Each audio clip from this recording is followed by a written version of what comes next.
Dean, we are live now. Thank you. Chairman? Thank you, everyone. Good morning to all attending the RTA's virtual meeting of the Board of Directors. The Governor's emergency declaration remains in force during the current COVID-19 pandemic, and pursuant to his executive orders declaring a public health emergency and the Open Meetings Act, we continue to operate under the permission to conduct our meeting without a physical attendance requirement.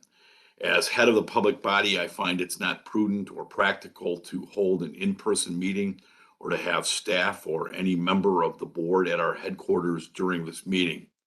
So let's review the guidelines for our meeting. Keep your audio on mute as much as possible to minimize background noise, which may impair the recording. And we are recording. I see it on the screen live. When you have a question or comment, please raise your virtual hand.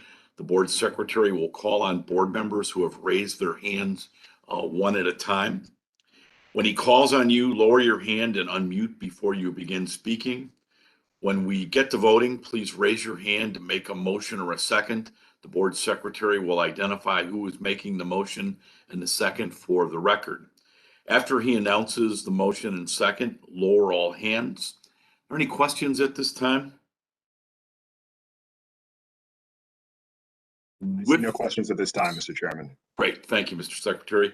With that said, I'll now call officially the meeting of the Board of Directors of the Regional Transportation Authority to order.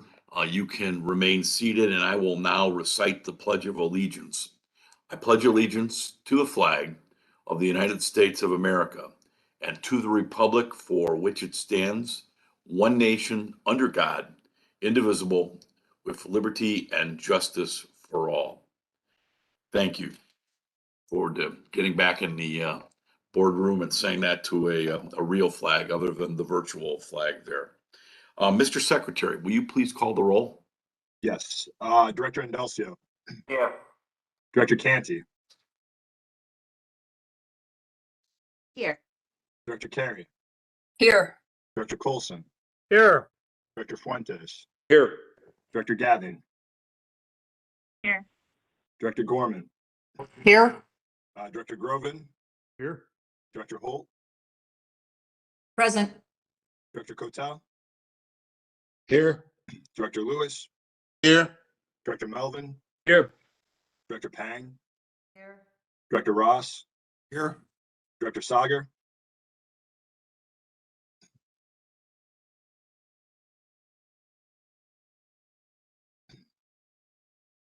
Director Sager.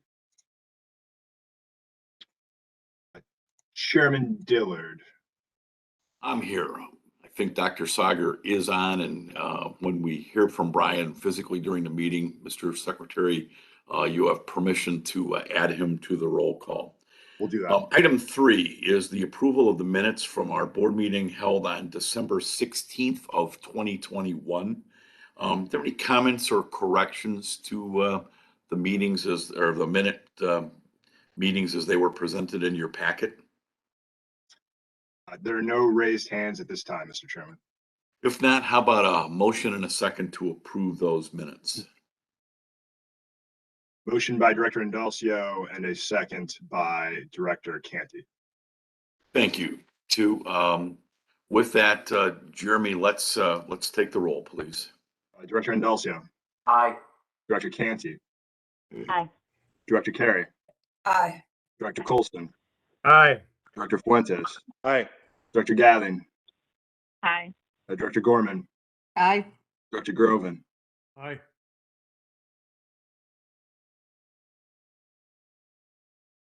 Director Groven. Aye. Director Holt. Aye. Director Kotel. Aye. Director Lewis. Yes. Director Melvin. Yes. Director Pang. Yes. Director Ross. Aye. Director Sager. And Chairman Dillard. Yes. 15 ayes, 1 absent for the moment, Mr. Chairman. Thank you. And the minutes from our December 2021 meeting are approved.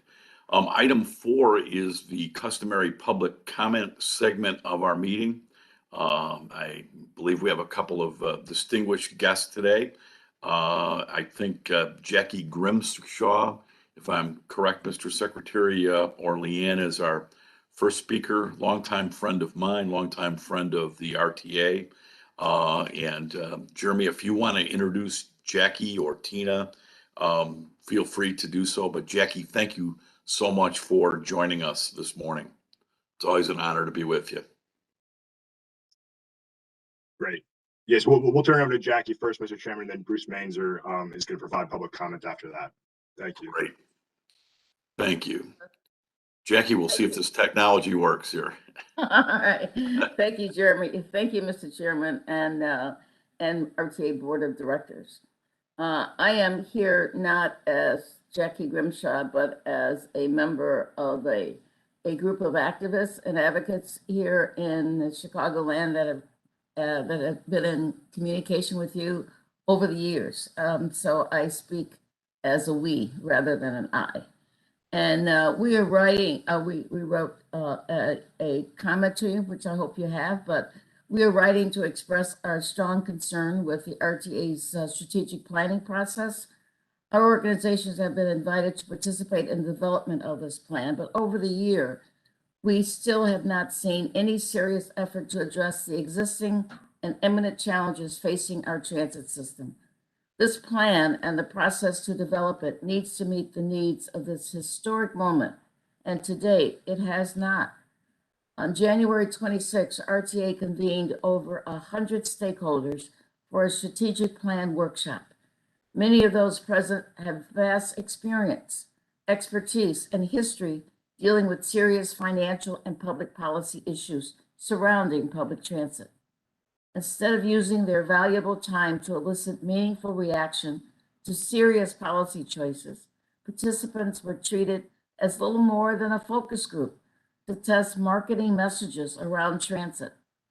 Indeed, asking participants or previously the public via survey to choose between a transit system that is fiscally stable and one that addresses climate change, for example, is a false choice and a wasted opportunity. There was a clear lack of racial diversity in the group and among staff and facilitators. There were no ground rules for the meeting, and most slides were difficult to understand and not helpful.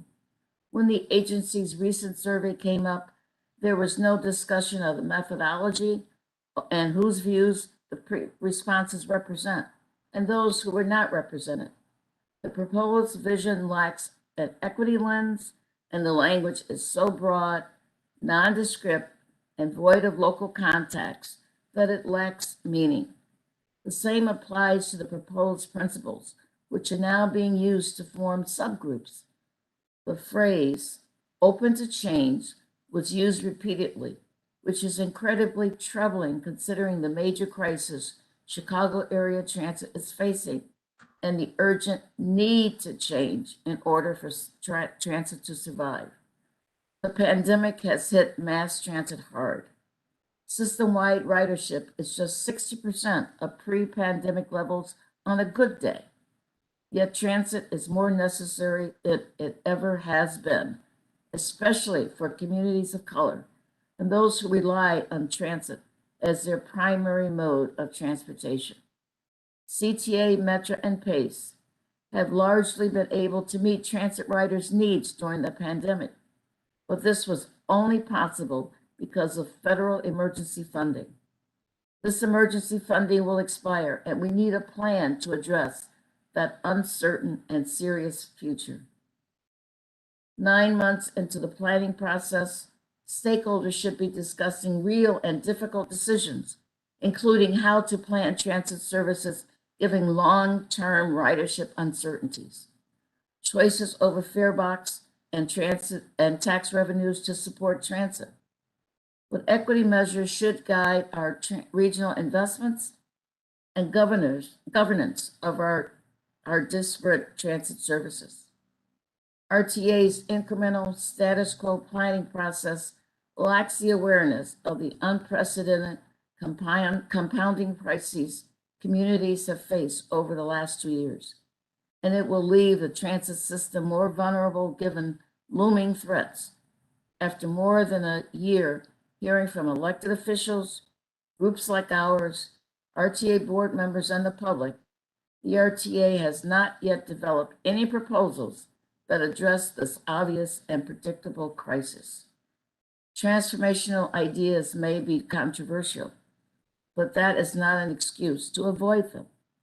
We cannot allow bureaucratic anxiety to lock the region's transit system into doomsday scenarios of emergency service shutdowns, financial fights between the service boards, and uncertainty for millions of people and businesses.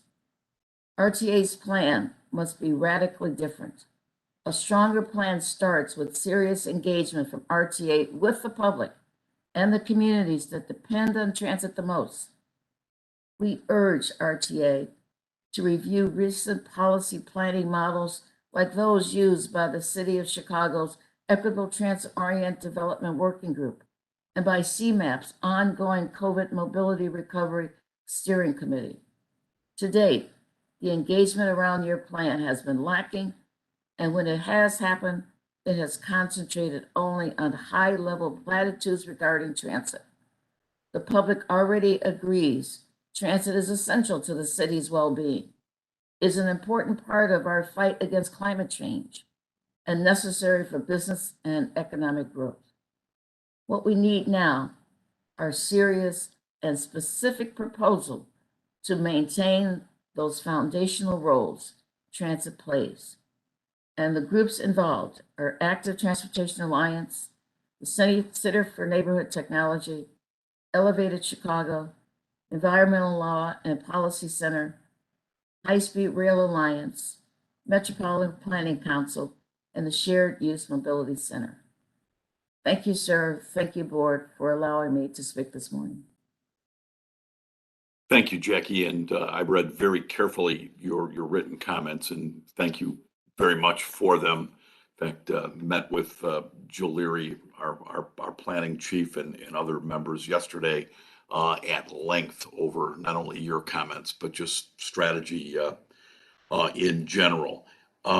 Let's hear from Bruce and Jackie. We're going to have an extensive discussion today with our board on the strategic plan. So please, please hang on. But I'll address your comments after we hear from Bruce, if we could.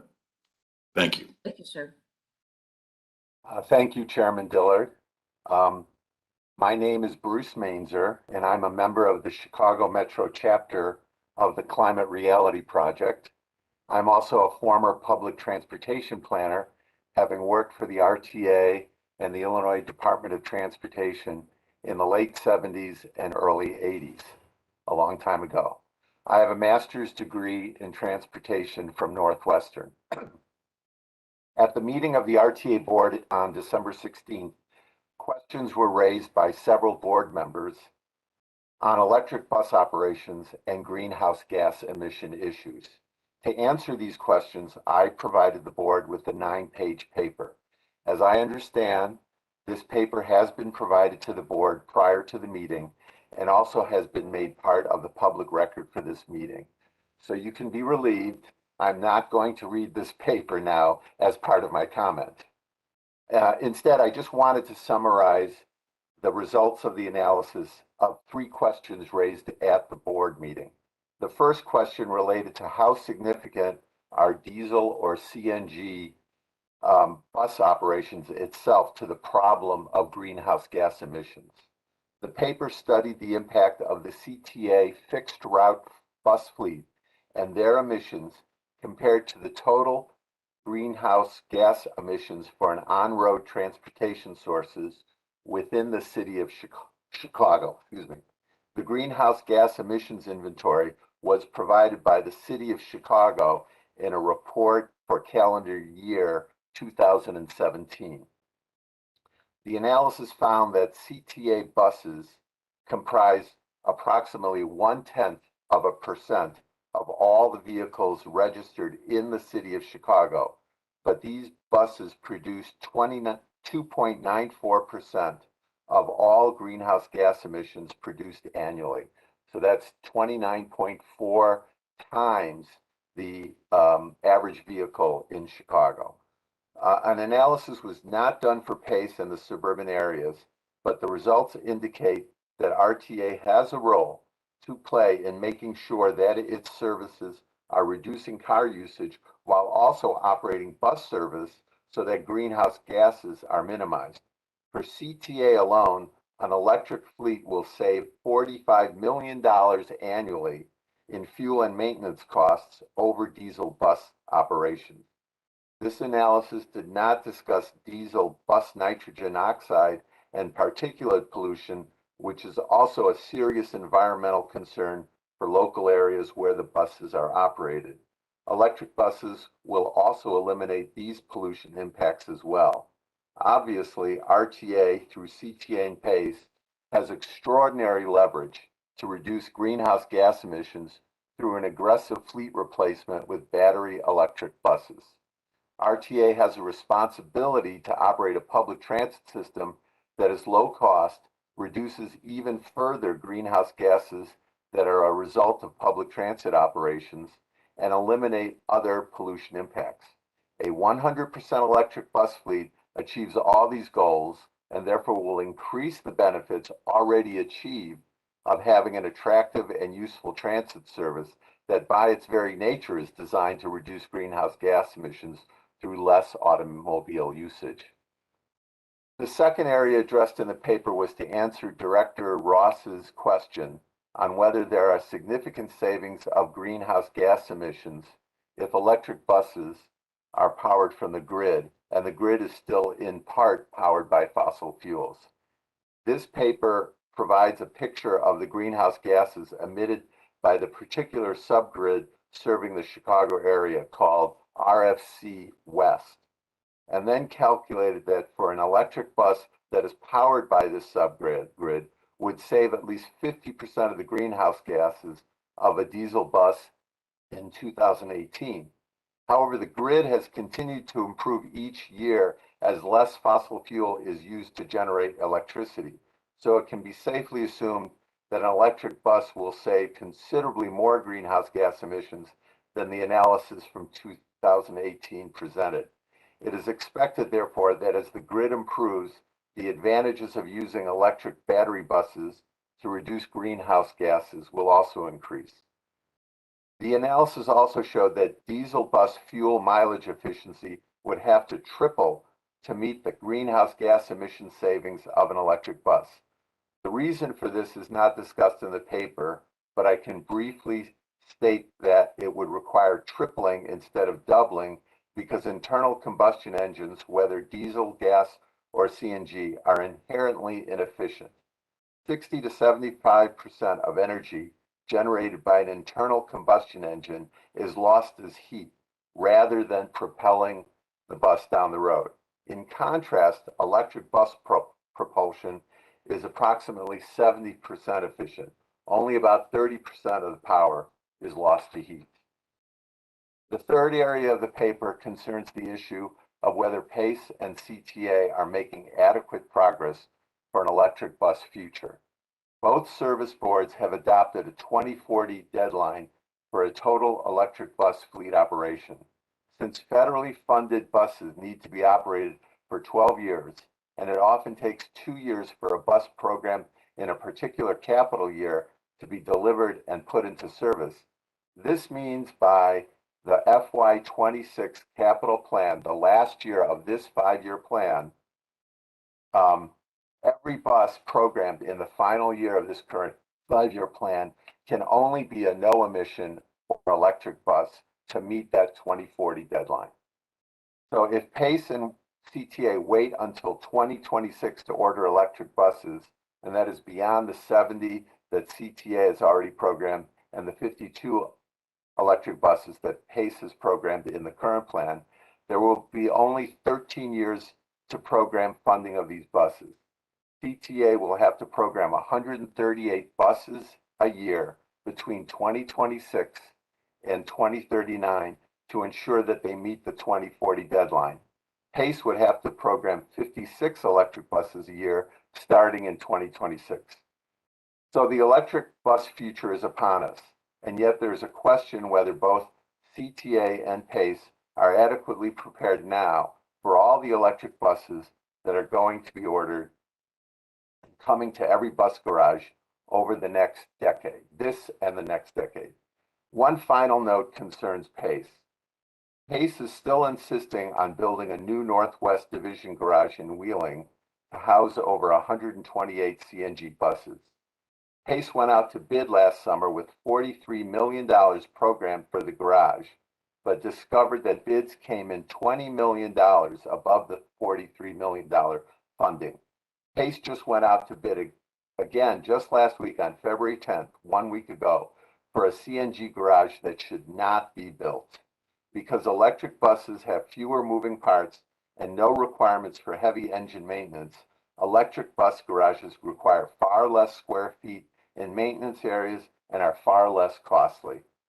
PACE programmed 88 new fossil fuel compressed natural gas buses in the FY22 capital plan and is going forward with a bid now to manufacture 40 CNG buses this year.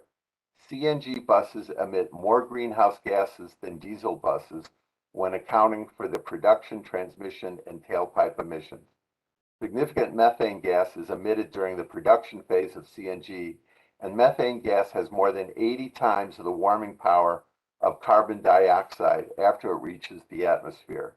Rather than focusing on continuing to build a new CNG bus garage, PACE should be using the Northwest Division garage as their first all-new built electric bus garage so that PACE will not be stuck with a fossil fuel powered facility that will be obsolete within the next decade. Thank you very much, Chairman and the board, for the opportunity to speak today. Thank you, Bruce. It's great to always have your expertise and input here. I just want to thank Bruce and Jackie for their comments and continued commitment to improving transit. Every voice should be at the table and be heard, and we're working to build a broad coalition across every region as we move forward on as part of our strategic plan. We have and we continue to seek underrepresented partners in communities to engage with. And we want to hear from anyone else who's listening who is missing from this conversation. Bruce, I know it may not be enough, but I can tell you that CTA and PACE have clearly moved their thinking on electric buses. I've seen it firsthand over the last several months or the last year. And I hope that, everyone stays throughout this meeting today as we hear from Executive Director Redden and our staff and the board as we begin and continue our discussion related to what we've heard in the initial phase of our planning process of the next steps, and that you continue, as I'm sure you, Bruce, and Jackie will, in our planning process.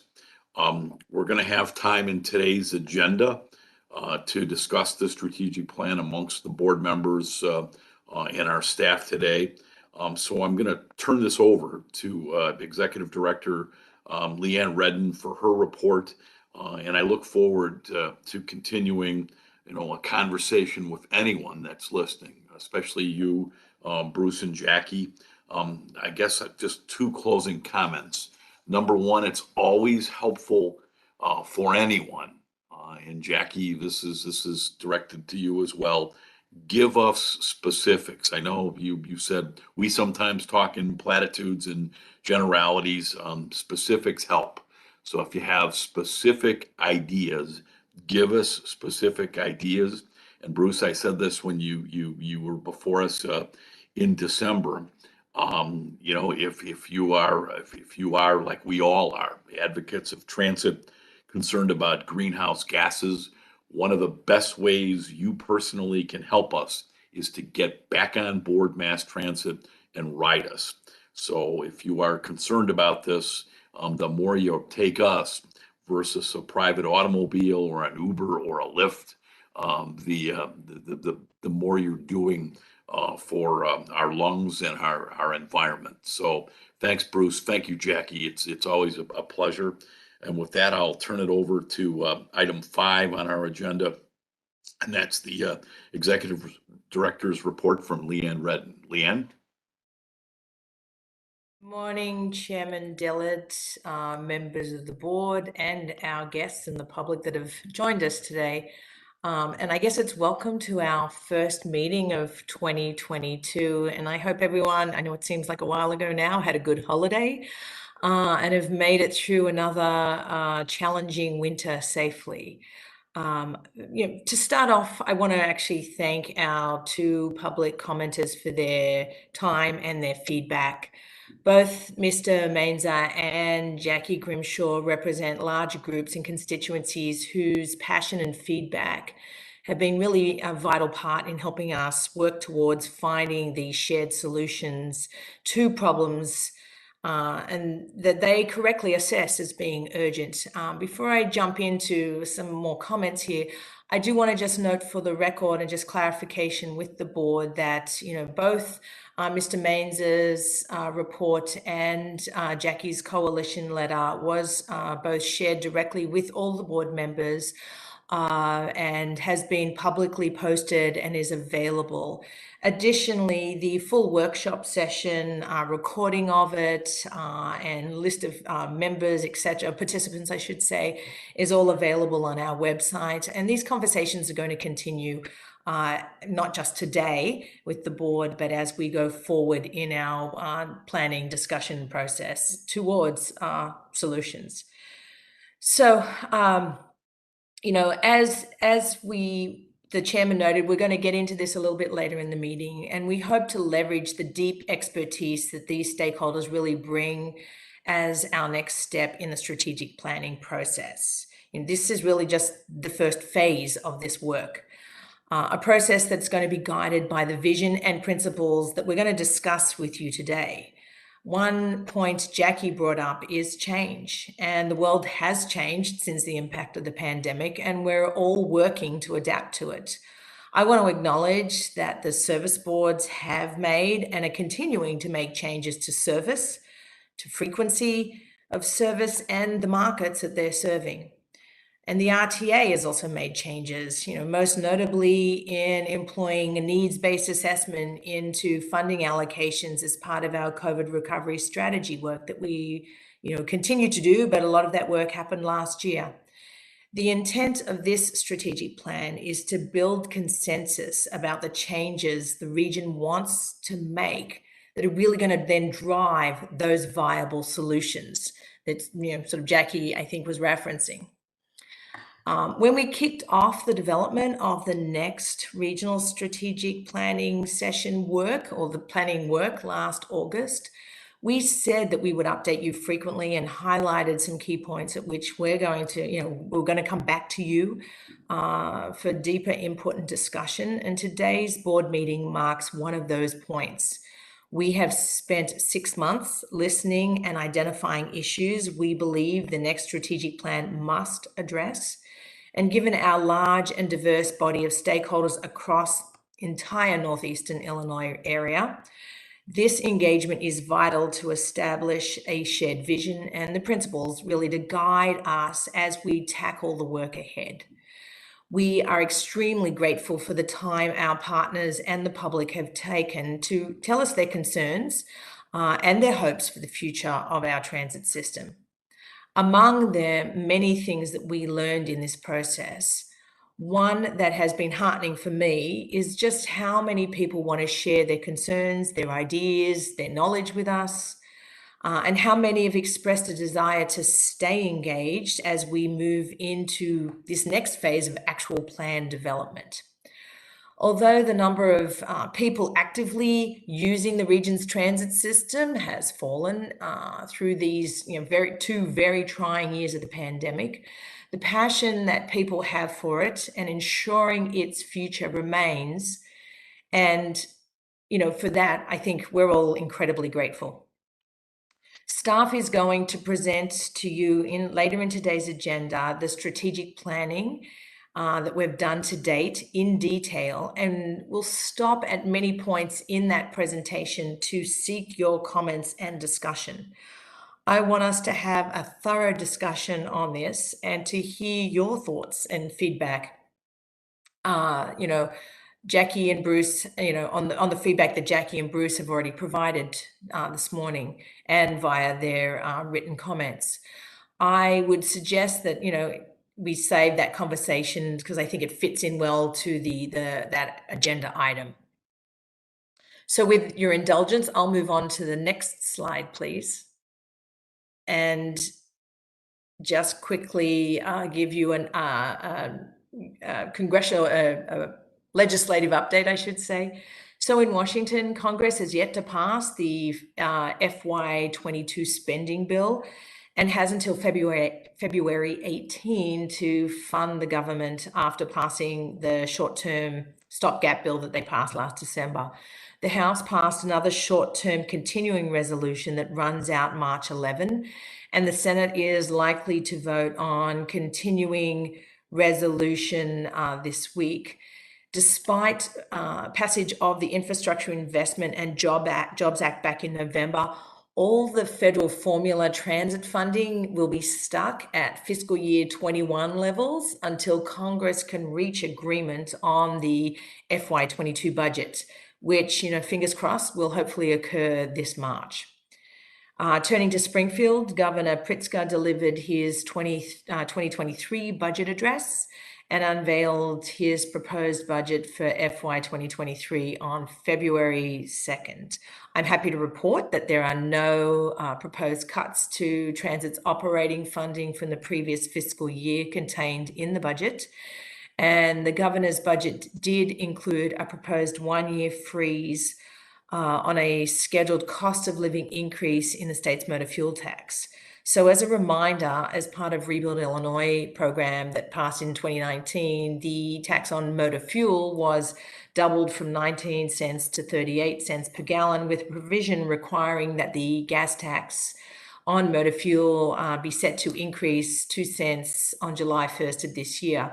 And the governor's budget proposal proposes essentially to freeze that scheduled increase, which would result in the state collecting an estimated $135 million less in motor fuel tax in that fiscal year. The RTA state capital pay-go funding, as we refer to it, is sourced from the motor fuel tax revenues. So any reduction in motor fuel tax would result in less annual pay-go funding for transit. It is estimated that freezing the scheduled step increase would result in approximately a $24 million less funding available to our region in 2023. This is just the governor's budget proposal, and the General Assembly will be discussing and debating the fiscal year 23 budget during the next several months, and we'll stay engaged with legislative appropriators and all our transportation partners on this topic, and certainly keep you apprised. So next slide, please. Just a quick look at today's agenda. We have several information presentations, including a recap of the January RTA Citizens Advisory Board, as we've already mentioned, the strategic plan presentation and discussion, a presentation on the 22 Audit Plan, and then information about the newest slate of community planning projects, and finally, a quarterly performance report on the fourth quarter of 2021. That will be followed by the certification of financial results for the fourth quarter and our request for approval of several contracts covering interagency signage, support for the development of the rest of the strategic plan work, and the design and administration of some new website support for the agency. So next slide, please. As you'll see from today's presentation, our staff has been productive since we last met in December, and we have a 22 full work plan of projects and activities we believe that are vital to the health of the region's transit system. And I just want to highlight one such activity briefly for you this morning. On January 18, we launched the Fair Programs online portal, which is a web-based online customer service portal that allows people with disabilities and seniors to pay for, replace, and renew reduced fare cards and ride-free permits. That can be accessed at fares.rtachicago.org.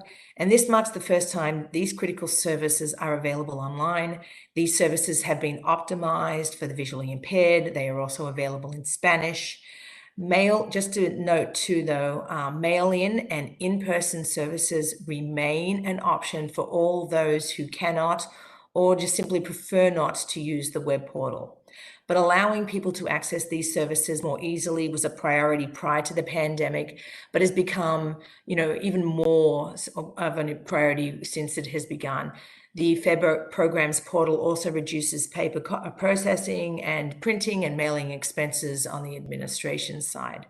As of September 21, just as a note, nearly 360,000 people throughout our region have active reduced fare or ride-free permits. Our goal is to reach as many people as possible throughout the region who could benefit from free and reduced fare transit services. And our hope and expectation is that this online portal will help us do just that. So, Mr. Chairman, that actually concludes my report, and I will turn it back to you.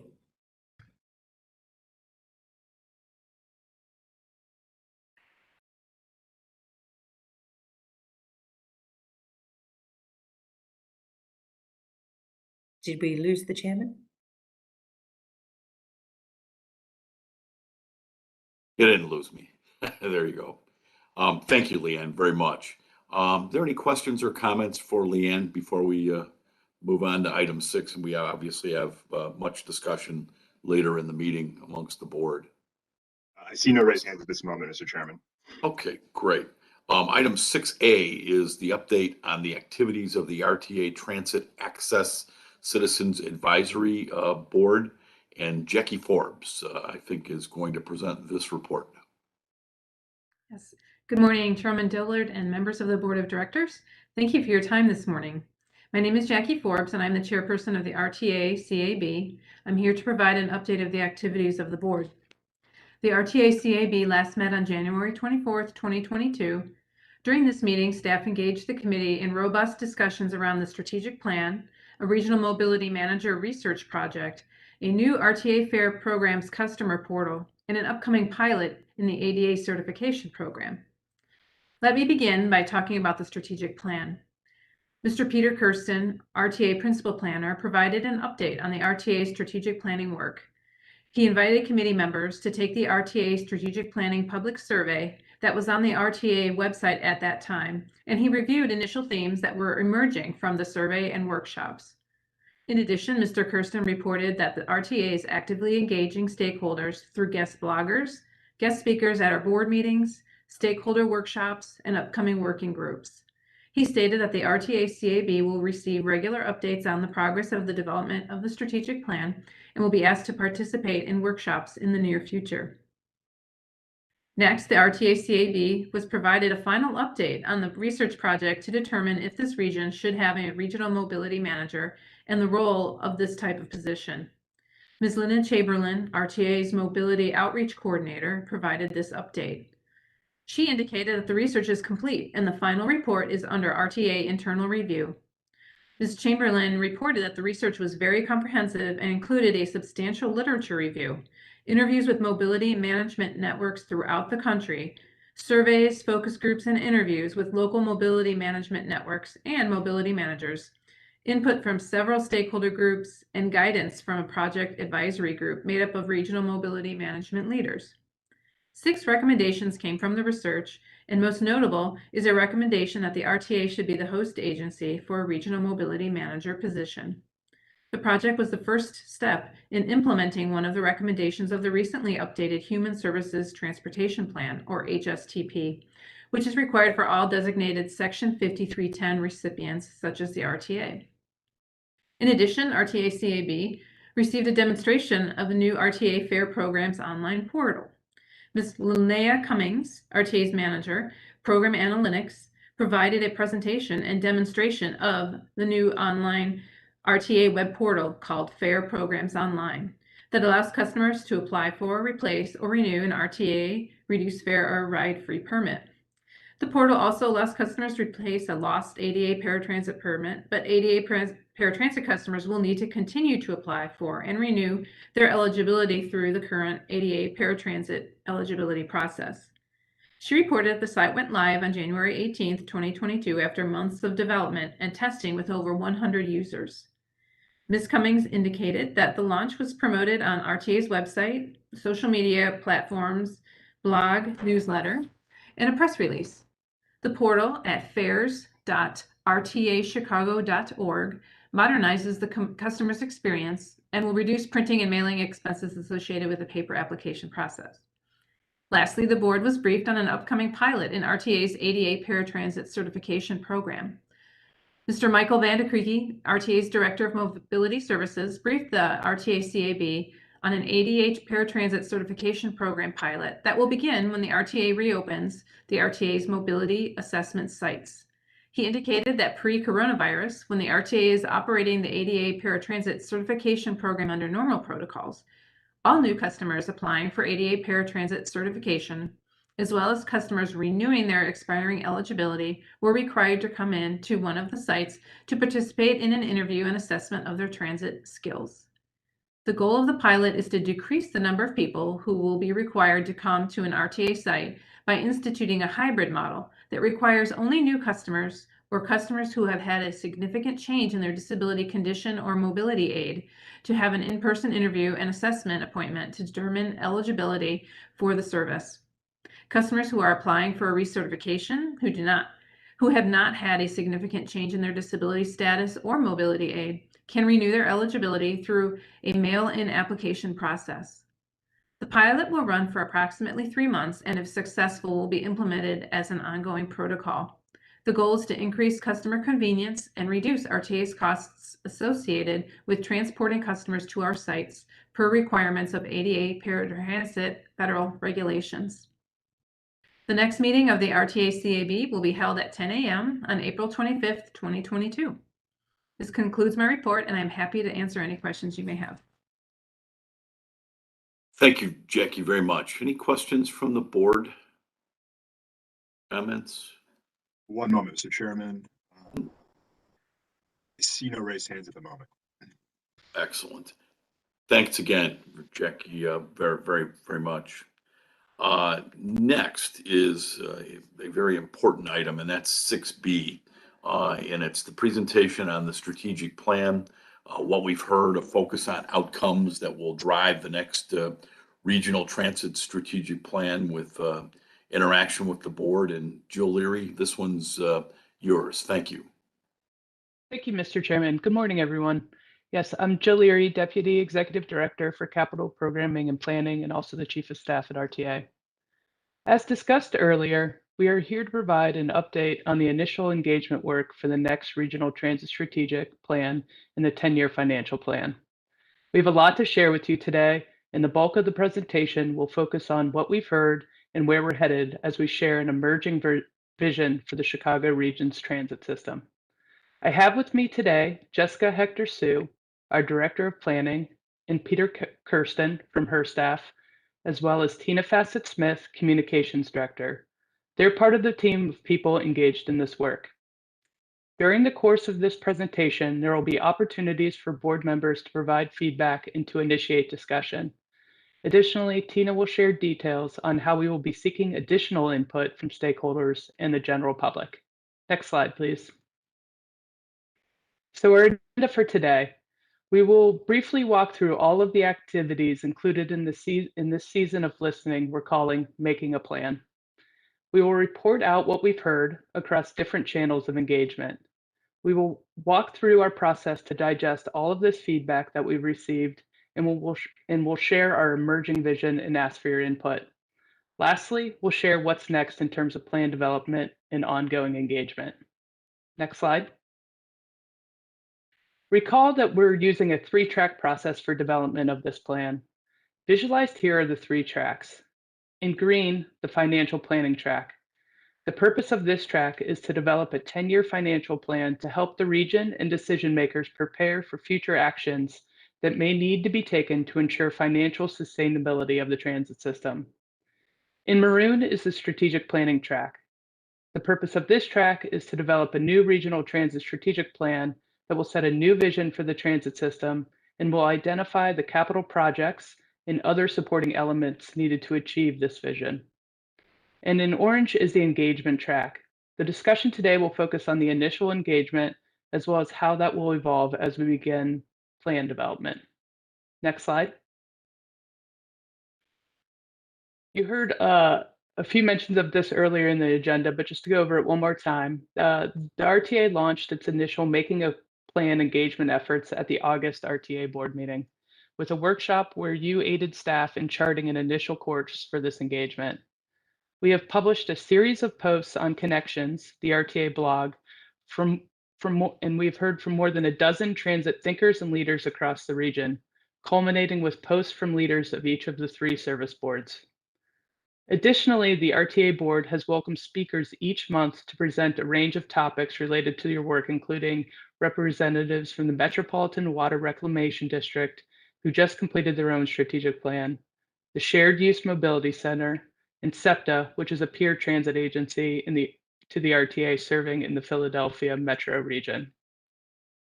In November, the RTA and the Urban Transportation Center at UIC hosted a panel discussion with experts from Lake County Partners, the Transit Equity Network, and Transit Center to discuss how we might begin to reimagine regional transit.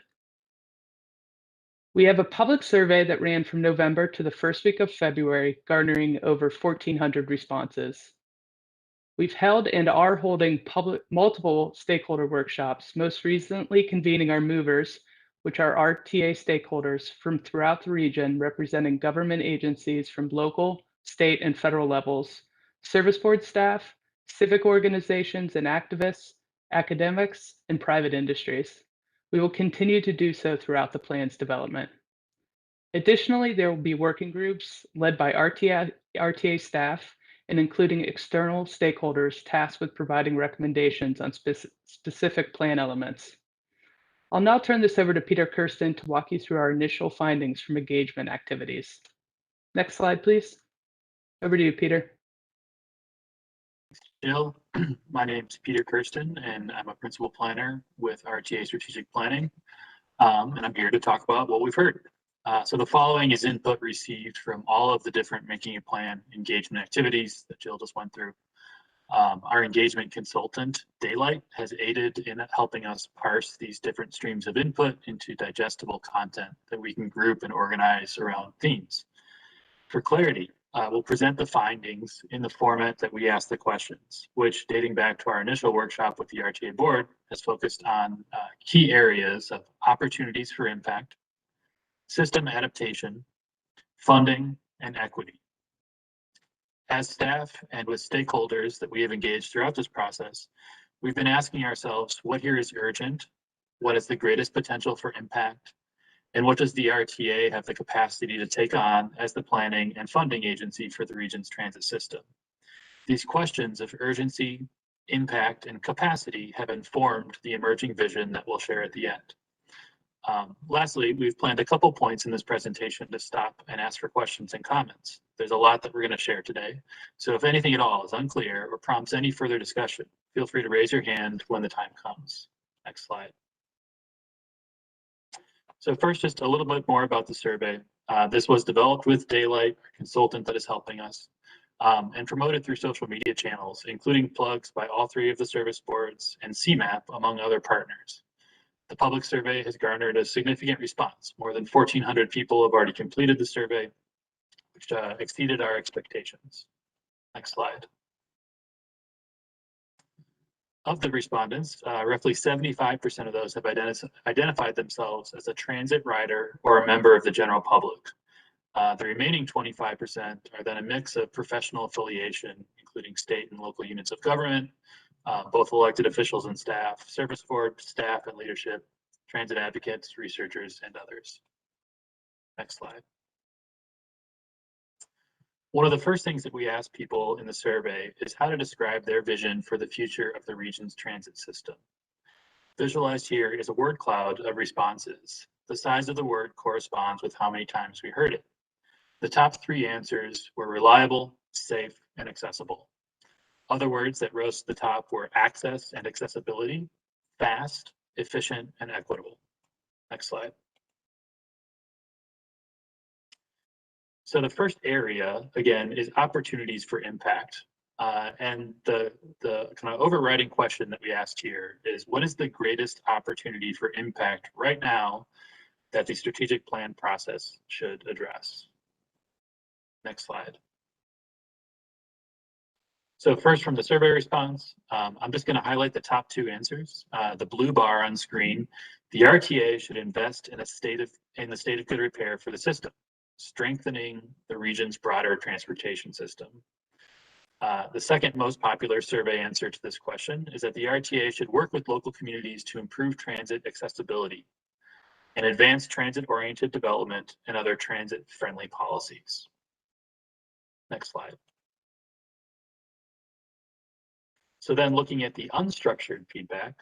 So again, this includes blog posts on connections, workshops and discussions that we held, as well as guest speakers that came to the board to share. We heard a lot here. We've heard a lot about climate. We've heard about climate in terms of mode shift and transit as a tool for climate action as a means to reduce the impact that private automobiles have on our environment. We've heard about taking a rider-centered approach, making transit more available and easy to use across the entire system. We've heard about communication, assessing and communicating outcomes, being transparent in planning and process, and prioritizing communities of greatest need and truly centering their voices. We've also heard about articulating the value of transit in new terms. So ridership is not the only or perhaps most important metric, but how else can we define the value that transit brings to the region? And then we've heard a lot about climate in terms of resilience and advancing green transit initiatives, including fleet electrification, and building a network that is more resilient to climate change impacts, such as extreme weather events. Next slide. So the second topic area is adaptation. And the overriding question we are asking here is, what types of transit system changes should be the focus of this planning process? Next slide. So first, again, the survey response.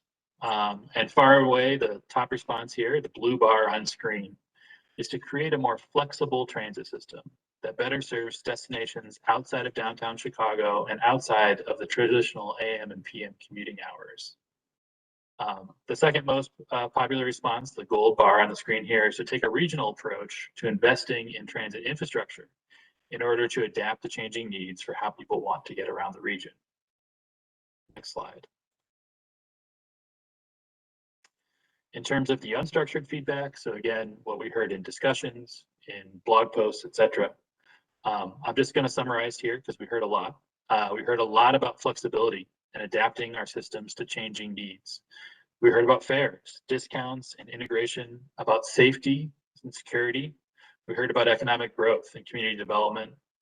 We heard about reliability, speed, automation, and physical expansion.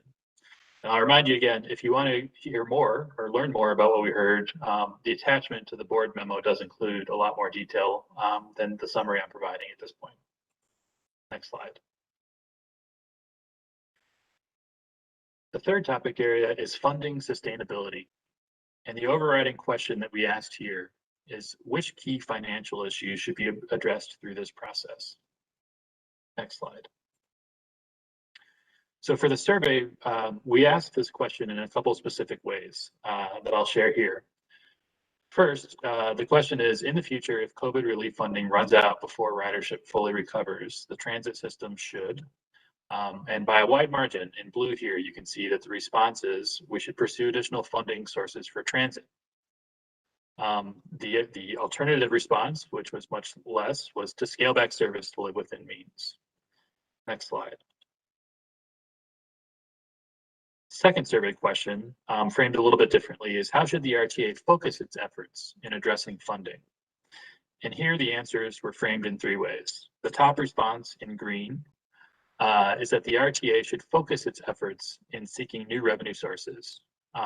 Second, in blue, is that the RTA should focus its efforts on capital investments, taking a performance-based approach. And third, the least popular response in gold is to start weighing the trade-offs between service levels and funding in preparation for a future deficit. Next slide. So then, topic still here is funding in terms of unstructured feedback. What did we hear? We heard about big ideas, like changing how funds are distributed. We heard about rethinking reliance on fares and fare revenue. We heard about messaging, articulating the value of transit and what that brings to the region. We heard about leveraging partnerships and new ideas for funding sources, such as road pricing. Next slide. So the fourth topic area is equity. And the question we asked here are, what are some productive ways for the RTA to define, understand, and incorporate equity during this planning process? Next slide. First, the survey answers. So we asked it directly like that. The top answer here, the blue bar on your screen, is that we should focus on leveraging transit's inherent advantage towards equitable mobility by advocating for increased federal and state transit funding. The second most popular answer was to rethink transit and funding and service distribution to prioritize equity at the regional level. In green, the third most popular answer was to establish goals and performance measures tied to equity. And then the fourth answer, to develop a shared regional equity statement. Next slide.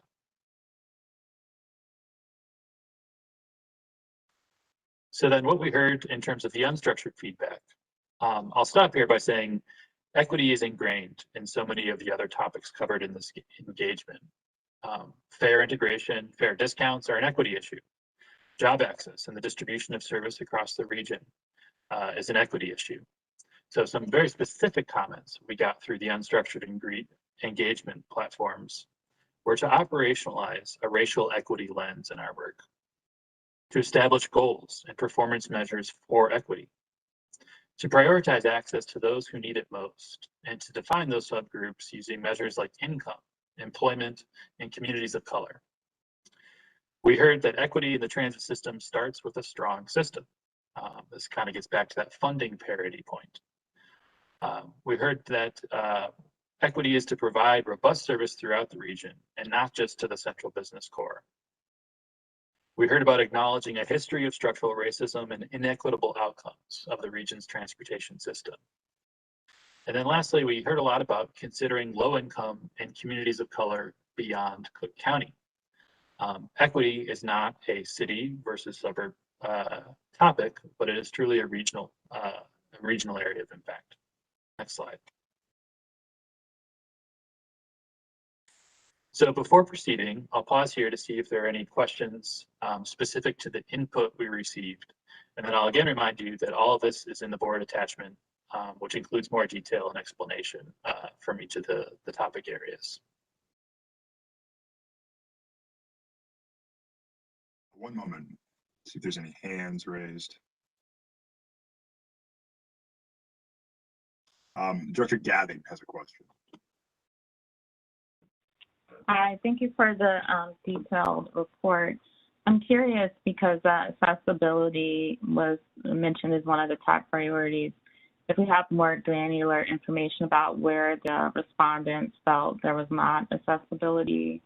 I know you mentioned outside of the downtown area, but how detailed information do we have? The way that we were asking the questions is more on still at a higher level of how we need to focus. I would say one area that we heard a lot about accessibility in terms of outside of the downtown area is around sidewalk accessibility and the challenge that people have accessing transit. This will come up in the next part that we're going to share in talking about how we can work to help communities thrive and be a positive impact where transit is present, particularly in suburban communities, with things like TOD, as well as the Access to Transit program the community planning group leads. Yeah, that would be kind of the main way that I think we discussed accessibility. Does that answer your question? Yeah, it does. Thank you.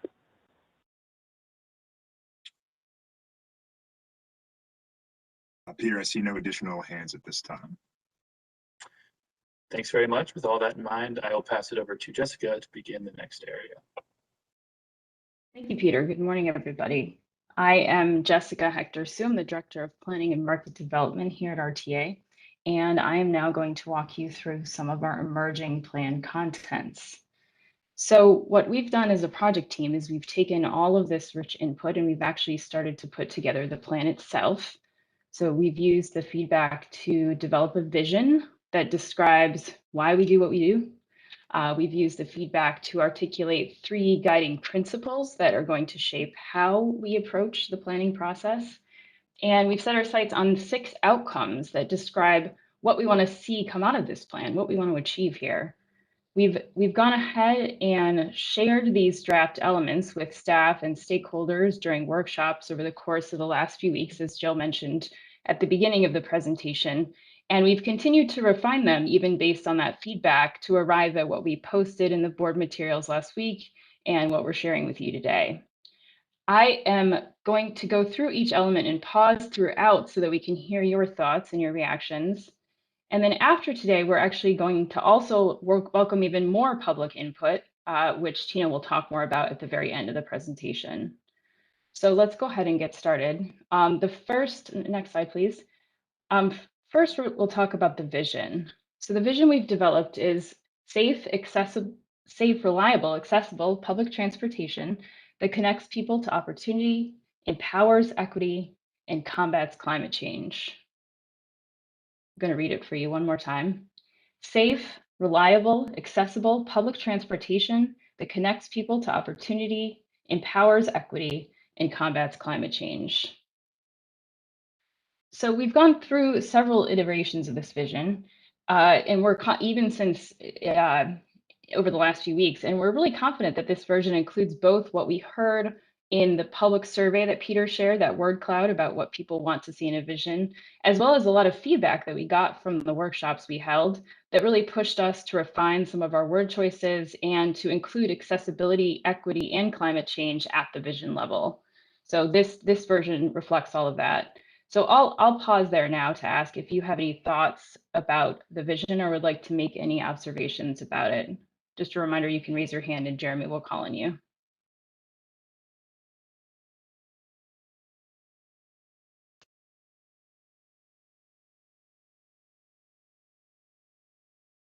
Jeremy, are we seeing any hands raised? 1 second, I see no hands at this time.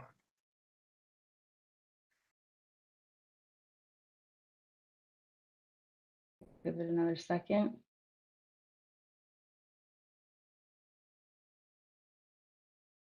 All right, well, we'll definitely have plenty of opportunity to continue talking about that. So with that vision in mind, let's continue on to our principles. So again, the vision is why we do what we do, what we're aiming for overall. The principles are ways of talking about how we're going to develop the plan. The principles really came from feedback that we received about how we work and how we make decisions as public agencies. And they need to span multiple topics, which is why we're calling them principles. I'm going to walk through all 3 of them and then pause again for some feedback. So the first principle is being open to change. And as we adapt to the changing needs of riders, our focus will need to be to improve the rider experience and people's ability to access opportunity, particularly those with very long transit commutes. And during the last 6 months of input that Peter was just describing, many experts and riders contributed ideas about what should change. And as a result, we think it's important for all of us participating in this process, both agencies and our stakeholders, to be open to change and to listening to each other and to hearing and acting on some new ideas. The second principle is equity. RTA continues to be committed to addressing our legislative mandate to be geographically equitable. But we also have heard many comments about how we need to think about other types of equity when we look at operation, capital investment, and engagement processes. Commenters, as Peter mentioned, asked us to acknowledge, to address, and to better meet the needs of historically underinvested, overburdened, and transit-dependent communities across our entire region, both city and suburbs.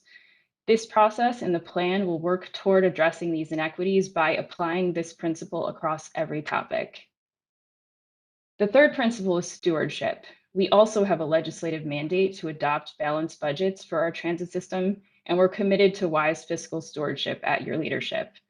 As a result, the strategic plan must consider the real fiscal constraints that exist and the practical likelihood of whether or not new capital and operating revenue could be available to advance the goals that we're going to outline. So the means and methods for reaching solvency might change through the plan process, but we're not going to recommend any recommendations that will put the agencies at risk of insolvency or over leveraging. So these are the three principles that we're laying out. We also received feedback about these during our workshops, and I would say the feedback was generally positive. However, we did hear from some stakeholders, and you heard earlier in the comment letter that was read by Jackie, that people, some groups really did think we needed to be more assertive about that first one, that rather than being open to change, we should be thoroughly committed to change. I'm happy to hear your thoughts on that. What we're really trying to do here is create a collective posture, again, toward coming to a conversation and being willing to consider different ways of doing things, rather than prematurely committing to a change that, frankly, we've yet to describe. So that said, again, I'm open to hear your thoughts on both that one and on the other two principles. So I'm going to pause there again and hope that you will share your thoughts with us. Director Lewis. Thank you. I wanted to ask on the stewardship comment. It's been very interesting because I know as we look at some of the comments from the outside parties, they talk about options. And I think the chairman said, please don't just have ideas or concepts, have specifics. I know in the past, some of the specifics have been impractical, but my question is there anywhere where we kind of go through a point-by-point comparison saying, you suggest we change all the buses over, for example, to electric buses in 5 years. Practically speaking, that will cost us lots of money and we may not have the money to be able to allocate to it. So do we do that in our analysis in any way, shape, or form so that the public sees that they are being considered, but there's a practical side to it? And the stewardship says that in order for us to be able to continue to exist, we've got to make some tough choices, which obviously is our role. So I don't know if that's clear or not, but I'd be interested in your response. Yeah, that's very clear. That's a great question. I think, frankly, that's part of the purpose of the working groups that we're going to talk about, is that often when we're doing these processes, we have an hour or two with people to talk about some really complicated topics that those of us working in the industry spend our entire days and weeks thinking about. So typically we're very limited in our ability to dig in, but in the working groups that we're hoping to establish, we're going to give people 2 or 3 months to really work together and talk through these things and talk about some of those real realities, not as a way of squelching creativity, but as a way of, really thinking that through and talking about what we're really aiming for and whether that goal is the best use of our resources collectively. So I'm hoping we'll get into that through these working groups that we'll talk about more in a minute. Director Gorman. Director Lewis. Thank you, Jeremy. Thank you, Jessica. I appreciate you sharing the principles, open to change. So obviously that's, any organizational success is, being able to adapt to change and being agile. So, principles I think are, pretty well covered. My question is on the vision. How has that vision changed from previous strategic plans? Yeah, that's a great question. Every season, I looked back at that recently to look at what we've said over the years. And, each vision has really reflected the problems of the moment. If you go back to the 2008 moving beyond congestion plan that really talked about livability. It talked about transit as a means for economic growth. It was speaking to the moment then. The plan after that was sort of a quiet moment, I think, for RTA. It was very internally focused, and that one really spoke about transit system sort of rebuilding itself a bit, coming out of the recession, and it reflected that moment. The last plan that I worked on was really focused on capital investment and really focused on a moment when we were being challenged by TNCs and a lot of new mobility. And so our last vision talked about transit being the core of mobility, really to speak to both the infrastructure and the need for infrastructure investment and the need to really see transit as a core of mobility. So each vision has spoken to the moment in which we're working. I think the vision we've put together here speaks to the moment we're in now, which is a different moment. We're really focusing on people. We're focusing on coming out of a pandemic. We're focusing on equity and talking about that, accessibility. We're focusing on changing things. So I think that again, the current vision reflects the moment we're in. But I'm happy to hear input if people feel otherwise. Thank you. Thanks for the question. Director Carey. Thanks, Jessica. I wanted to, Director Gorman just used the word agile, talking about the first principle, open to change, and semantics aside, whether it's committed to change, need to change, open to change, I think we all are thinking about the same thing, which is we need to be, I was thinking of the word nimble, and that's probably not a word usually attached to entities of the size of the RTA or any of the service boards. But we need, to me, this is a really important one. I mean, we're here because of, largely because of a pandemic, and that's requiring us, and we've been talking about this for 2 years, that's requiring us to look at everything that's on the table, and to be willing to walk away from a project if it doesn't make sense anymore. And that might mean, abandoning a certain amount of investment, but we have to look to the future. So I think that is a critical one. Thinking outside the box, I'm just kind of throwing words out there that I hope come up as the working groups, dive into that one. But I think it is kind of equity, the fiscal part of it, stewardship. Those are givens, and the focus on equity has been huge over the last 2 years, and we know how important that is going forward. So I like where it's going. I am okay with the vision, and just really want to emphasize and look forward to hearing what comes out of the open to change principle. Thank you. Thank you, Director Carey. We appreciate that feedback and thoughts about being nimble and expressing that somewhere in all of this. No additional hands at this time. Okay. Thank you for all of that. Let's go ahead and move on to talking about outcomes. So often when we do planning processes, we start with goals and we work our way towards measurements, and then we talk about what's likely to be the outcome of all of that. This time around, again, reflecting the moment in which we're in, we're actually turning that process around, and we're starting with what are the outcomes that we want to see, and then let's work towards some goals and some performance measures to see if we can get there. So we've developed 6 outcomes. They're divided into 2 groupings: transit system outcomes, shown on this slide, and then regional outcomes, which I'll show you in a moment. Obviously, we're trying to keep people, and not obviously, but I should say again, we're trying to keep people at the center of our vision. But when it comes to outcomes, we're really focusing on the transit system and the region because that's much more directly within RTA's purview. So I'm going to go through them now. And I'm also going to share some questions that we're asking ourselves and asking these working groups about how we can work toward the outcomes as I walk through them. So here in this set, we have, in the future, our region's transit system will be safe, accessible, reliable, and useful for riders. And here we're asking ourselves, how do we create a more seamless rider experience that operates consistency in the face of disruption? The second one is we want our region's transit system to be in a state of good repair.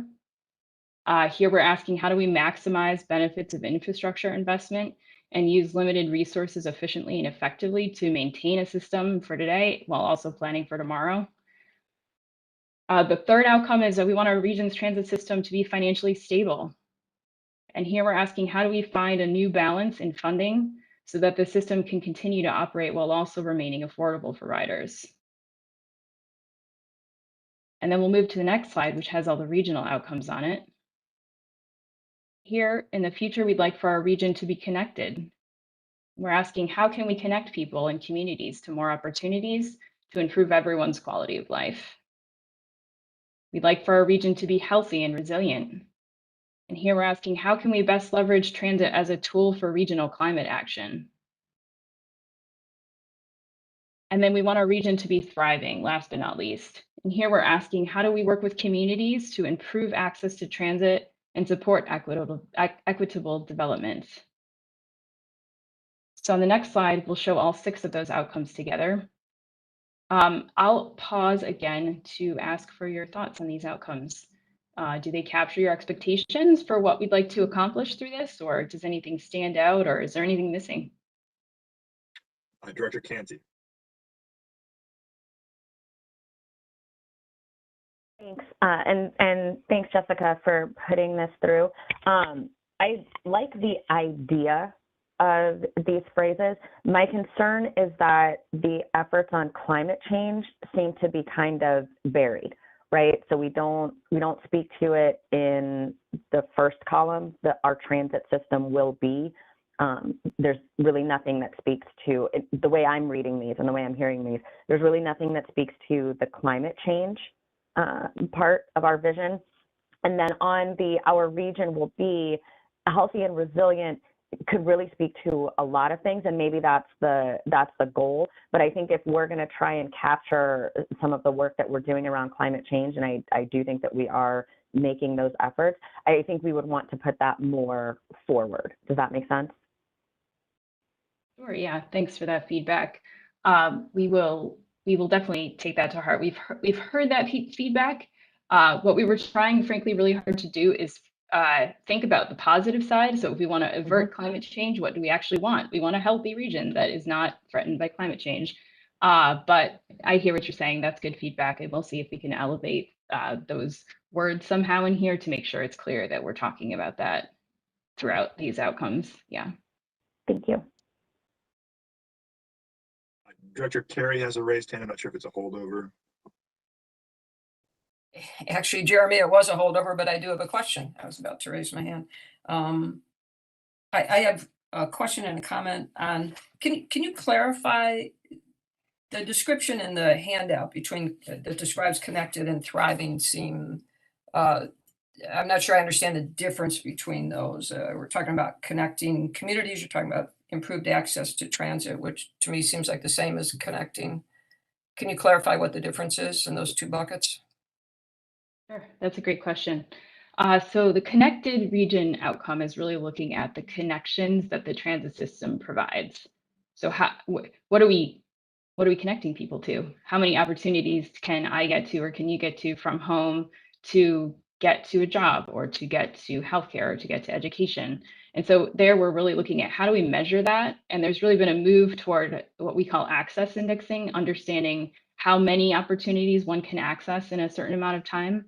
And we did this in our last plan, but a lot has evolved since then. And so we want to make sure we put some effort into articulating that a little bit more clearly and talking about different kinds of connections and connections for different communities or different demographic groups within the region.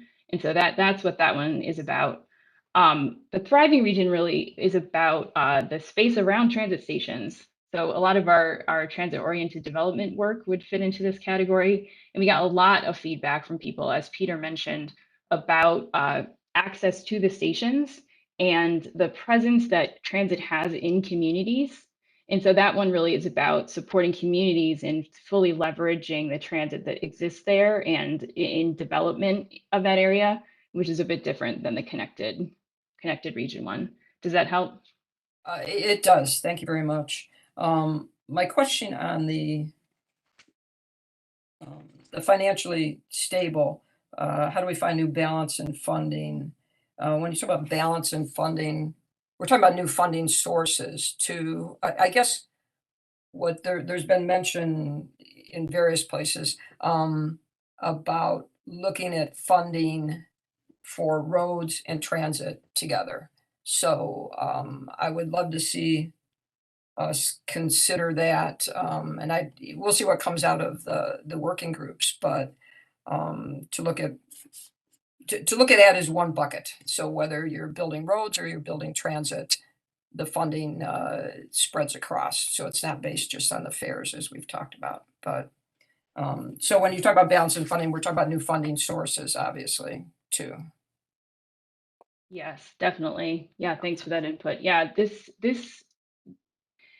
group, I hope, will spend some time digging into some of the financial issues that we have and articulating some specific policy solutions. So it was helpful to see in the survey that people would like us to pursue more funding. So yes, I expect that this group will talk about pursuit of additional funding to help with the fiscal issues we'll have in a couple of years. We're also developing a 10-year financial plan. So I'll talk about that a little bit in the working group discussion, but the 10-year financial plan will also have some scenarios in it that will look at different scenarios for funding and ridership and service levels that will help us understand the magnitude of the issue. And I think once we've done that a little bit more, looking out beyond our typical budget timeframe that we look at, I think we'll have a lot more to say about potential solutions. And again, hopefully we'll have a group of people who are participating in that now understand our finances as much as we do and can help us pursue those additional sources of funding. Okay, great. Thank you. Thank you for the question. One moment, Jessica. No additional hands at this time. Okay, thanks, Jeremy. So thanks for your feedback on all of this content. In a couple of slides, I'm going to pass it off to Tina to talk about how we'll welcome public feedback on these emerging elements. But before I do that, I do want to talk through next steps for the plan development process. So on the next slide, we'll talk about that. So in March, once we've received and incorporated public feedback on the vision, the principles, and the outcomes, we will start working on the actual contents for the plan beyond that. And as I've mentioned a couple of times throughout this discussion, we'd like to do this by convening a set of working groups organized around each of the outcomes.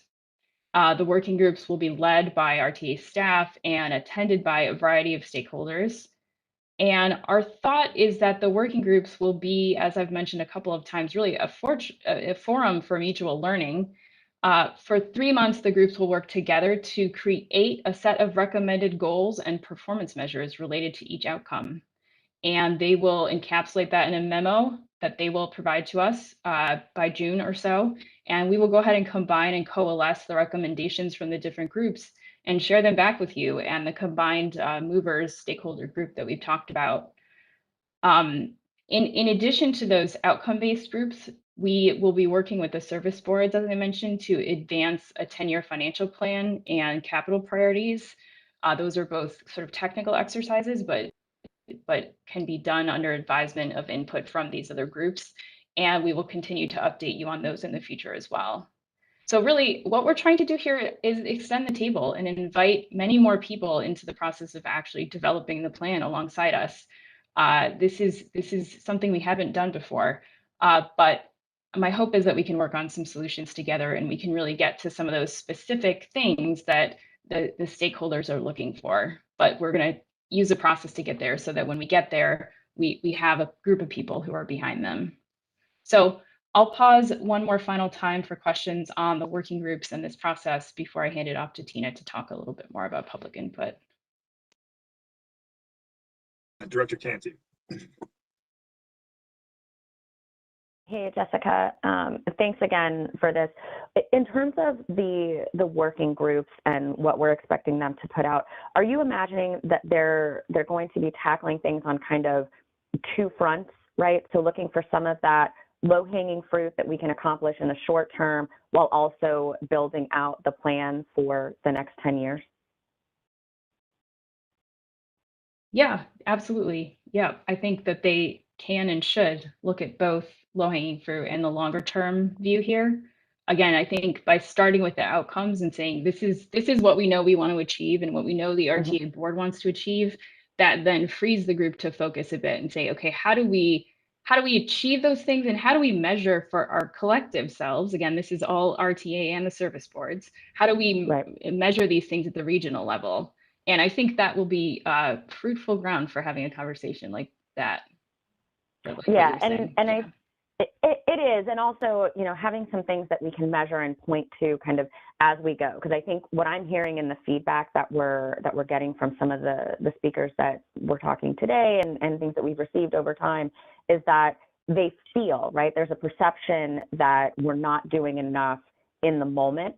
And I think that part of that is a communication, making sure that we're talking about the things that are happening right now, but also being sure that we are putting out those 2 tracks, right? And saying, look, we know that we have these broader goals, and here are some of the things that we are and can accomplish in the next 3 months, 1 year, 2 years, right, on our way towards achieving the 10-year goal.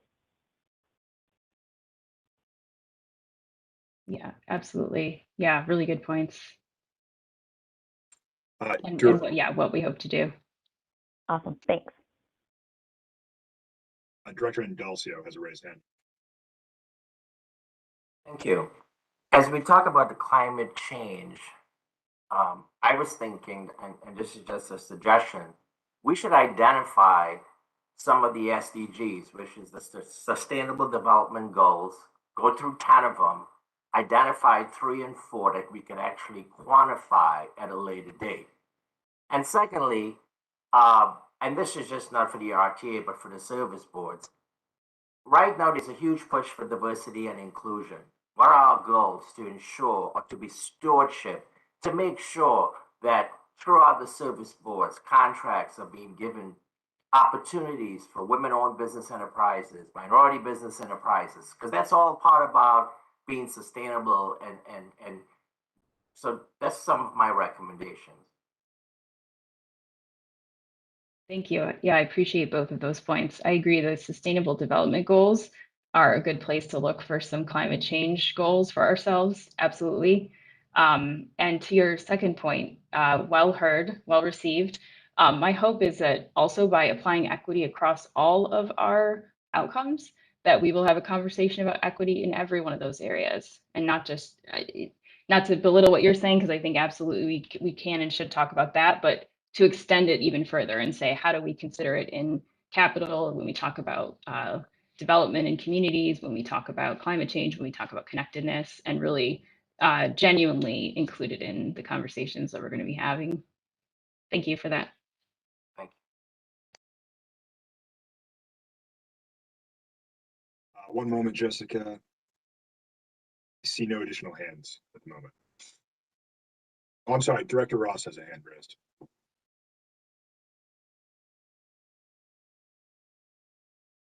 Director Ross, I think you're on mute.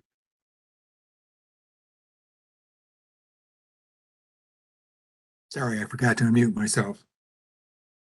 I know there's been some discussion already about the open to change principle, but I'm really concerned about that one. And I hope we will rethink that a little bit. Open to change to me almost suggests that someone is forcing us to do this, that we're not taking the lead on it. We're kind of advising people that, you know, we're open-minded and we'll make changes if we have to. I'd like to see, and I don't know what it is, but I'd like to see something that is more positive or affirmative, that we will do whatever it takes to make our system as efficient and effective as it can be for as many people and groups as possible. So I don't know, again, I'm not exactly sure what that term is, but you know, we talk about, the only terms that come to mind, as a matter of fact, are kind of buzzwords, but we talk about being state of the art, cutting edge. I don't know what it is, but open to change just doesn't do it for me. And then, and if we stay with that one, then I'm not sure how we're measuring that under the outcomes, because I don't really see any of those that tie directly back to open to change. Yeah, thanks for those thoughts, Director Ross. I appreciate the thought that being open to change isn't enough. So we will look at being more committed to change and finding a more assertive stance on that one. With regard to measuring it, it's sort of like equity in that it's not a particular outcome, but it's a way that we want to do business, right? So I'm hoping that in every one of these 6 conversations that we'll be having, that we will come back to that and say, look, we committed to changing here. So we need to talk about what that looks like and, have some of the hard conversations that have to be had in order for change to happen. It doesn't just happen on its own. It's gonna have to happen with a bunch of people at the table being willing to talk it through. So my hope is that I can point back to that principle continually throughout that process and remind people that we agreed that that we're not only open to it, but we're committed to it. So. But ultimately, we also need some measurables so that we can determine whether we were effective in meeting that goal or not. Okay, well received. We will think about how to capture whether we've been successful at being open to change or not in the measures. Thank you for that. Thank you.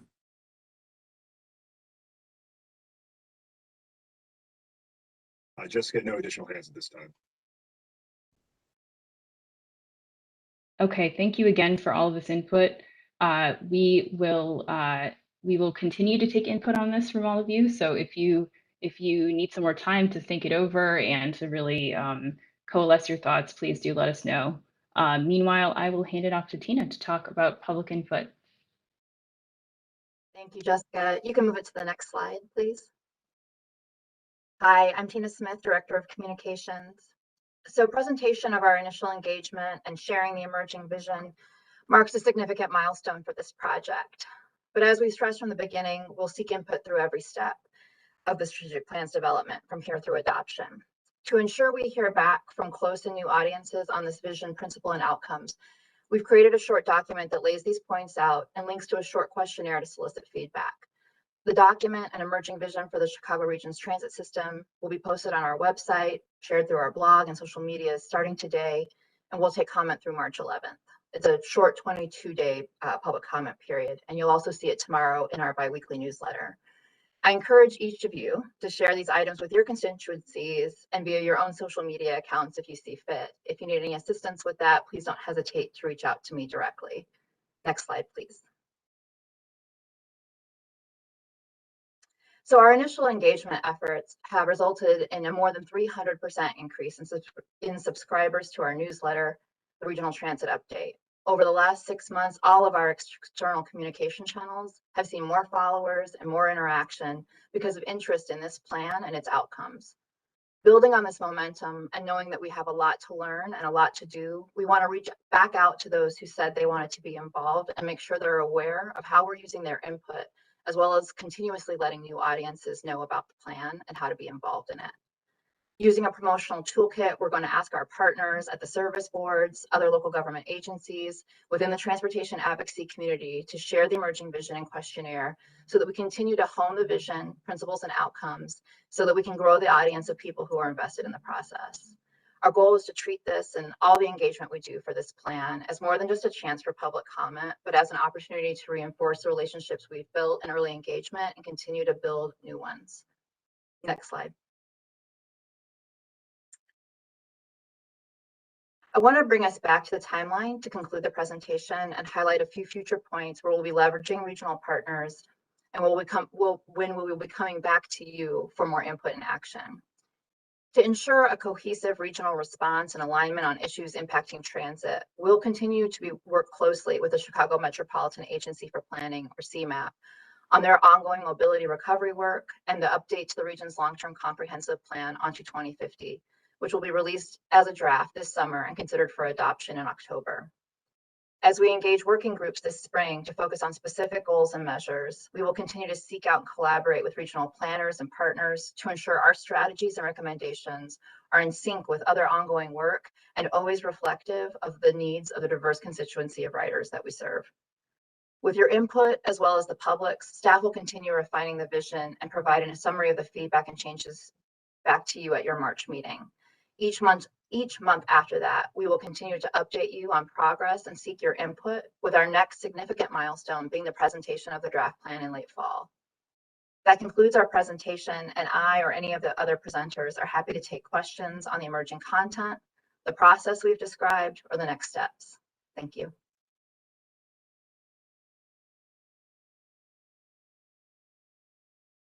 Thank you all. Any questions or comments for our great panel of presenters this morning? No raised hands at the moment, Mr. Chairman. Great. And obviously, this is an ongoing process. So, and just to the board, if any of you have questions or comments, please, individually reach out to Leanne or any members of our staff who can listen, take input on your concerns and answer any of your questions, or get you information that you need that we haven't seen yet. All right, well, let's move on to item 6C, which is a presentation of our 2022 audit plan by our chief auditor, Lelaine Alvarez. Lelaine, you around this morning? Good morning. Good morning, Chairman Dillard and members of the board. I am Lelaine Alvarez, the RTA's chief auditor, and today I will be presenting the 2022 audit plan, which highlights audit projects and related work proposed for the year. This plan was developed based on the risk assessment presented last October and has been thoroughly evaluated and discussed with the audit chair, Director Carlson. Next slide, please. The audit division carries out its mission through two primary vehicles, the oversight audit and the internal audit. The oversight audit is conducted in accordance with the RTA Act that mandates an audit of the service boards at least once every 5 years to ensure management, financial, and performance is effective and efficient. Second, the audit of the ADA paratransit program is required every 3 years to ensure that the services provided are eligible under the Americans with Disabilities Act of 1990, and lastly, in compliance with external or other funding agencies' requirements. These audits required by law or by agreement with the funding source are the routine audits that we conduct regularly in order to ensure compliance and efficiency. The internal audit is conducted to provide an objective and independent assurance that assists in improving, in particular, the RTA's operations and risk mitigation control. Reviewing of our own internal processes and programs ensures proper compliance with any relevant laws or regulations and evaluates the effectiveness and efficiency of internal control in place. Next slide. Let me start with the oversight audits as described in the materials provided to the board and available on the RTI website in detail. These audits are those required by RTA Act, RTA, and other funding agencies to ensure that funds are spent appropriately, administered according to grant agreements, and followed the program management guidelines as represented here. These 6 types of audits are regular oversight, audits that we normally complete each year, and activities are coordinated with individual service boards. Next slide. This year, there are 2 additional audits, the Idot funded capital requisitions and the ADA triennial paratransit audit. First, the Idot funded capital requisitions, which is funded by Rebuild Illinois and the 2009 Capital Bill, is a new audit requirement. And the purpose is to verify that procedures are in place that ensures funds are expended in accordance with the grant agreement before grant is fully expended. Given the significant increase in funding represented by these added capital grants, these audits will comprise a significant commitment of time and resources. Second, the ADA triennial audit, as required by the RTA Act since 2008, covering the period of 3 years, fiscal year 2018, 2019, and 2020. This is to conduct financial, compliance, and performance audit to assist in the determination of the projected annual cost of ADA paratransit services and determining the cost of providing the ADA services. Next slide. Now, let's look at the internal audit projects. This chart represents 7 different types of audits, which are normally completed annually to ensure compliance, internal controls are in place and working properly, and process and procedures are followed effectively. As an example, one of the audits is for the payroll compensation for staff and board members, and we test and review their reasonableness. Another audit here is the closeout of Consolidation Technical Assistance Program, or CTAP grants, and these are grants received from FTA, Idot, and CMAP. The RTA conducts a formal closeout audit to officially document that the project funded by the grant has been completed. Next slide, please. Continuing, in this chart are 6 different types of audits, and I would like to highlight 3.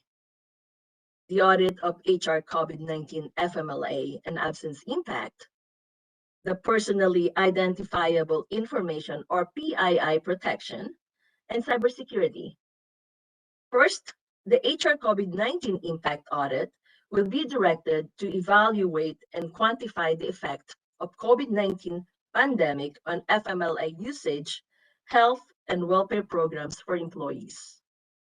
Secondly, the PII protection audit will be administered to establish whether the agency has performed an inventory of the type and location for all PII within the RTA, access control for each type of PII, and methods used to monitor compliance. And lastly, the audit of cybersecurity, which will be conducted to evaluate the adequacy of our controls against hacking and penetration, ransomware demands, and other malicious attempts to our system. The service boards are managing their own cybersecurity audits with the assistance of their outside consultants. This concludes my presentation, and I'm happy to answer any questions. Thank you.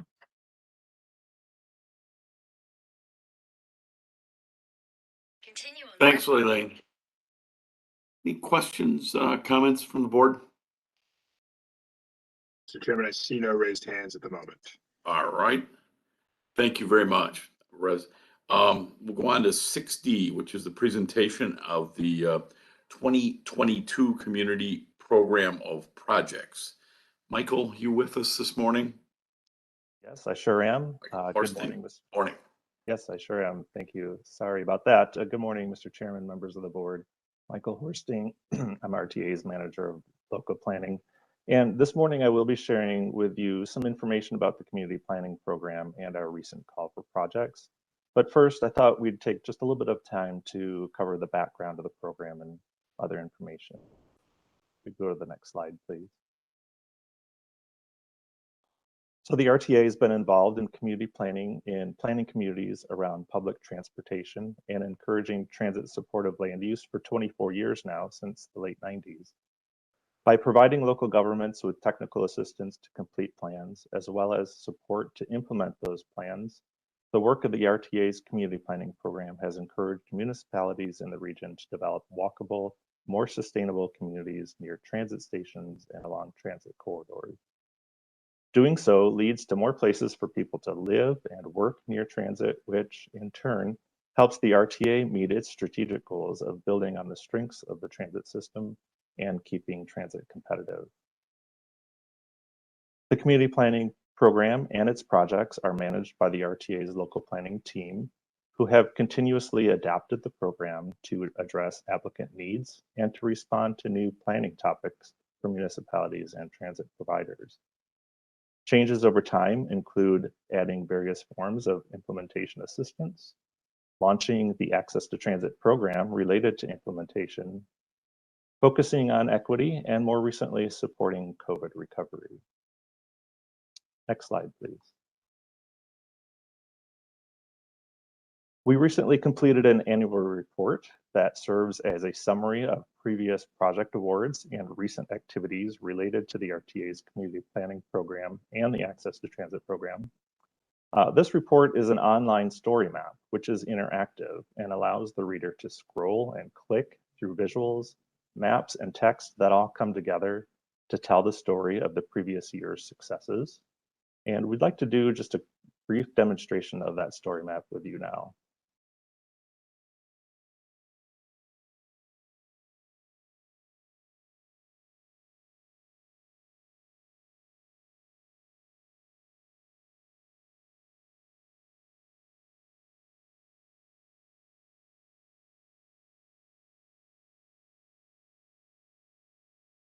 You should be able to see this story map on your screens now. And this is the opening page. And as you can see, as you scroll through this story map, that it is rich with graphics and images, as well as text that just kind of report on the work of the local planning group, as well as various, the two programs, Community Planning Program and Access to Transit Program. Scrolling further, just some updates about the Community Planning Program, as well as the results of the previous two call for projects and the new projects selected through those two calls. And then the results are displayed here on this map. Projects selected in 2022 are represented by these blue symbols. Projects selected in 21 represented in red. And you can click, scroll, zoom in, zoom out, and learn more information about any one of these projects by clicking on these buttons here. Scrolling on further into the report, a little update on the Access to Transit program. And very similarly, these are projects that were selected with the last Coffer Projects with this program back in 2022. Again, it's very interactive in nature and kind of highlights some of the projects that were selected that are newer to the program. We then take some time to do a kind of a shout out or highlight some communities that we've partnered with in the past and that they've really seen some interesting implementation activity since we completed a plan with them. So we highlight 9 communities here, and you can see them on this map. And again, the map is interactive. You can scroll through, get more detail. You can click on any one of these to learn more information. For example, we recently completed the South Shore Corridor Study in partnership with the City of Chicago. And the big news here is the Thrive Exchange development that is part of Invest Southwest, Mayor Lightfoot's initiative. And it is an announcement of $47 million in a proposal that includes mixed-use development near the Cheltenham Metro Station, located at 79th and Exchange. But again, scrolling through other updates from Maywood, completed a plan with them, and they are now updating their zoning code. And again, you can click on any one of these to show more details about new residential developments in Jefferson Park, Lombard, as well as River Grove. Continuing to scroll, we finished the report with just a little information about what is transit-oriented development and the key tenets of TOD, a little blurb here, a section on what's kind of next in the planning group, and then we finish with the RTA itself and who we are. So you can visit this at any time through the RTA's website. There's a link at the community planning page as well, and this is also listed on RTM. So before we leave this application and go back to the presentation, I thought I'd take just a second to see if there are any questions about the story map specifically.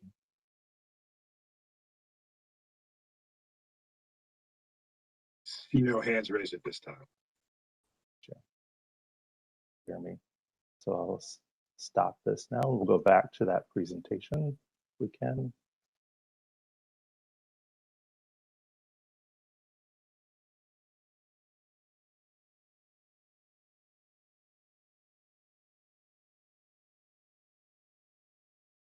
Next slide, please.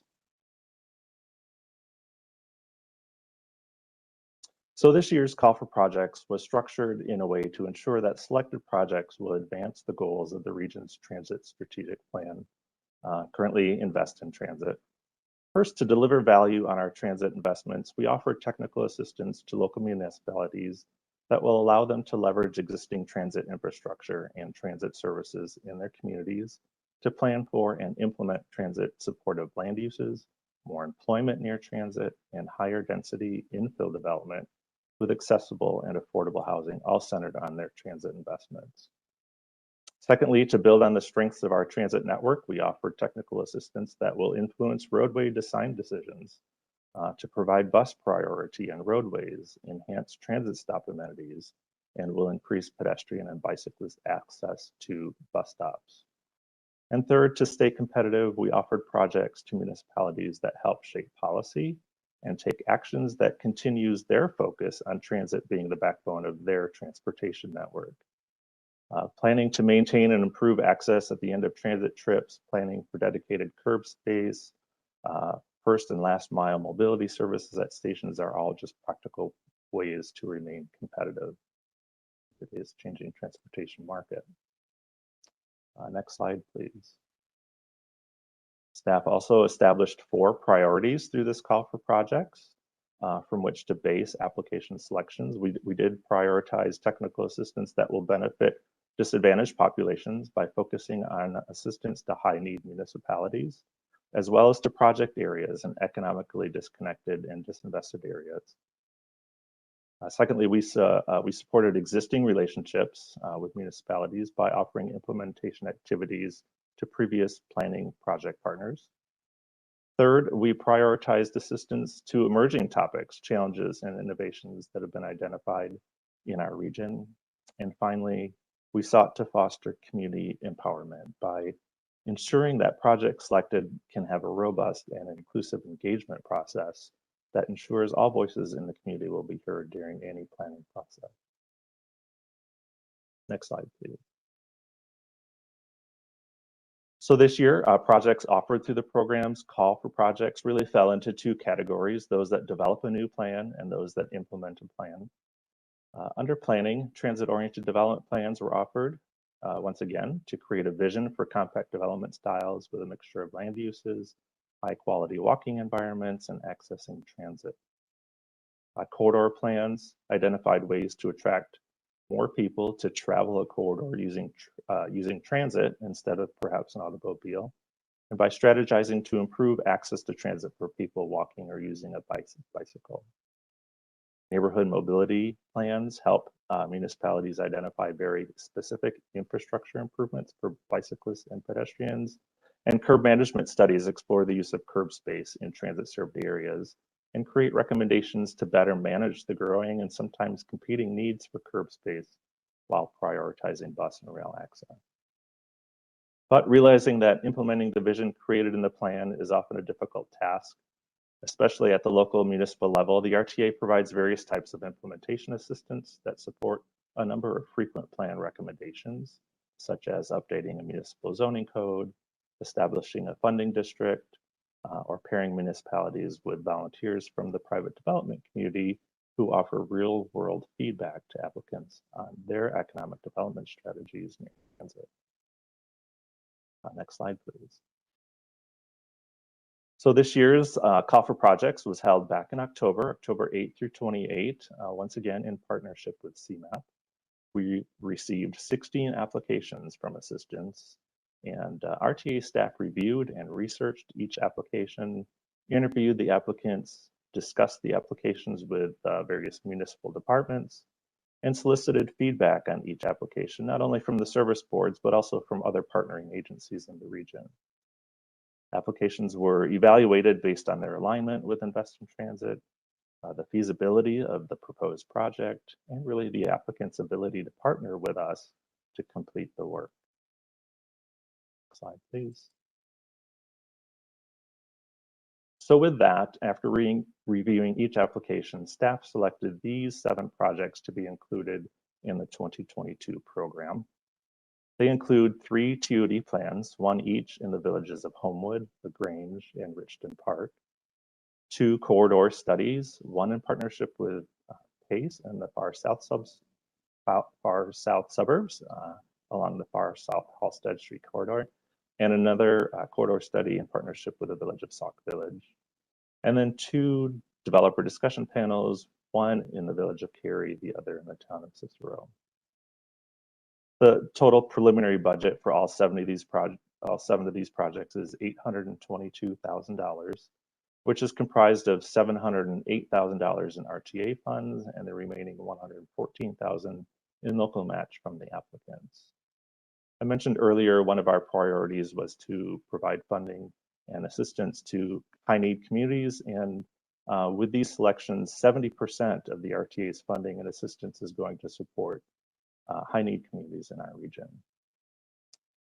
After conducting a public comment period last month, this meeting today really is the final step in the project selection process. So we intend to commence work on these 7 new projects starting later this spring and into the summer.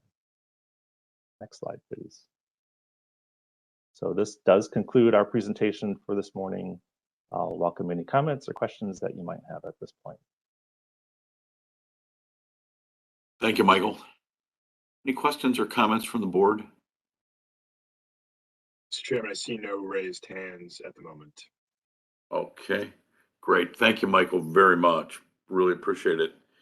Item 6E is next, and that's the quarterly performance report for the 4th quarter of 2021. And Karen Allen will present to the board. Karen, good morning. Hi, good morning, Chairman Dillard and board members and everyone listening today. I'm Karen Allen, Principal Analyst in the Planning and Market Development Group. I'm here to present performance results through year-end 2021. Our quarterly performance presentations to the board always show results on a year-to-date basis. So this presentation today compares performance for various metrics for the whole year 2021 in comparison to the whole year of 2020. Next slide, please. We continue to use the 3 goals from Invest in Transit, our regional transit strategic plan, to structure the quarterly report. I will discuss Service Board operational and financial performance within the context of each strategic goal, as well as use a spotlight to focus on projects or programs related to each goal. As noted, we will be making comparisons to 2020. Please keep in mind that the first half of 2020 had 2.5 months of relative normalcy before the pandemic was declared on March 11th, and Illinois residents were under a stay-at-home order through May 29. 2021 was very different. Vaccinations became available, many school districts opened back up for in-person learning, and Illinois mostly reopened on June 11th, which eased capacity limitations and mask mandates, which then were affected again in late summer as the Delta variant came about, and again in December as the Omicron variant took hold. Next slide, please. Our first strategic goal is deliver value on our investment, and it focuses on 2 key questions. Did we get more funding, and are we efficient stewards of the funds that we have?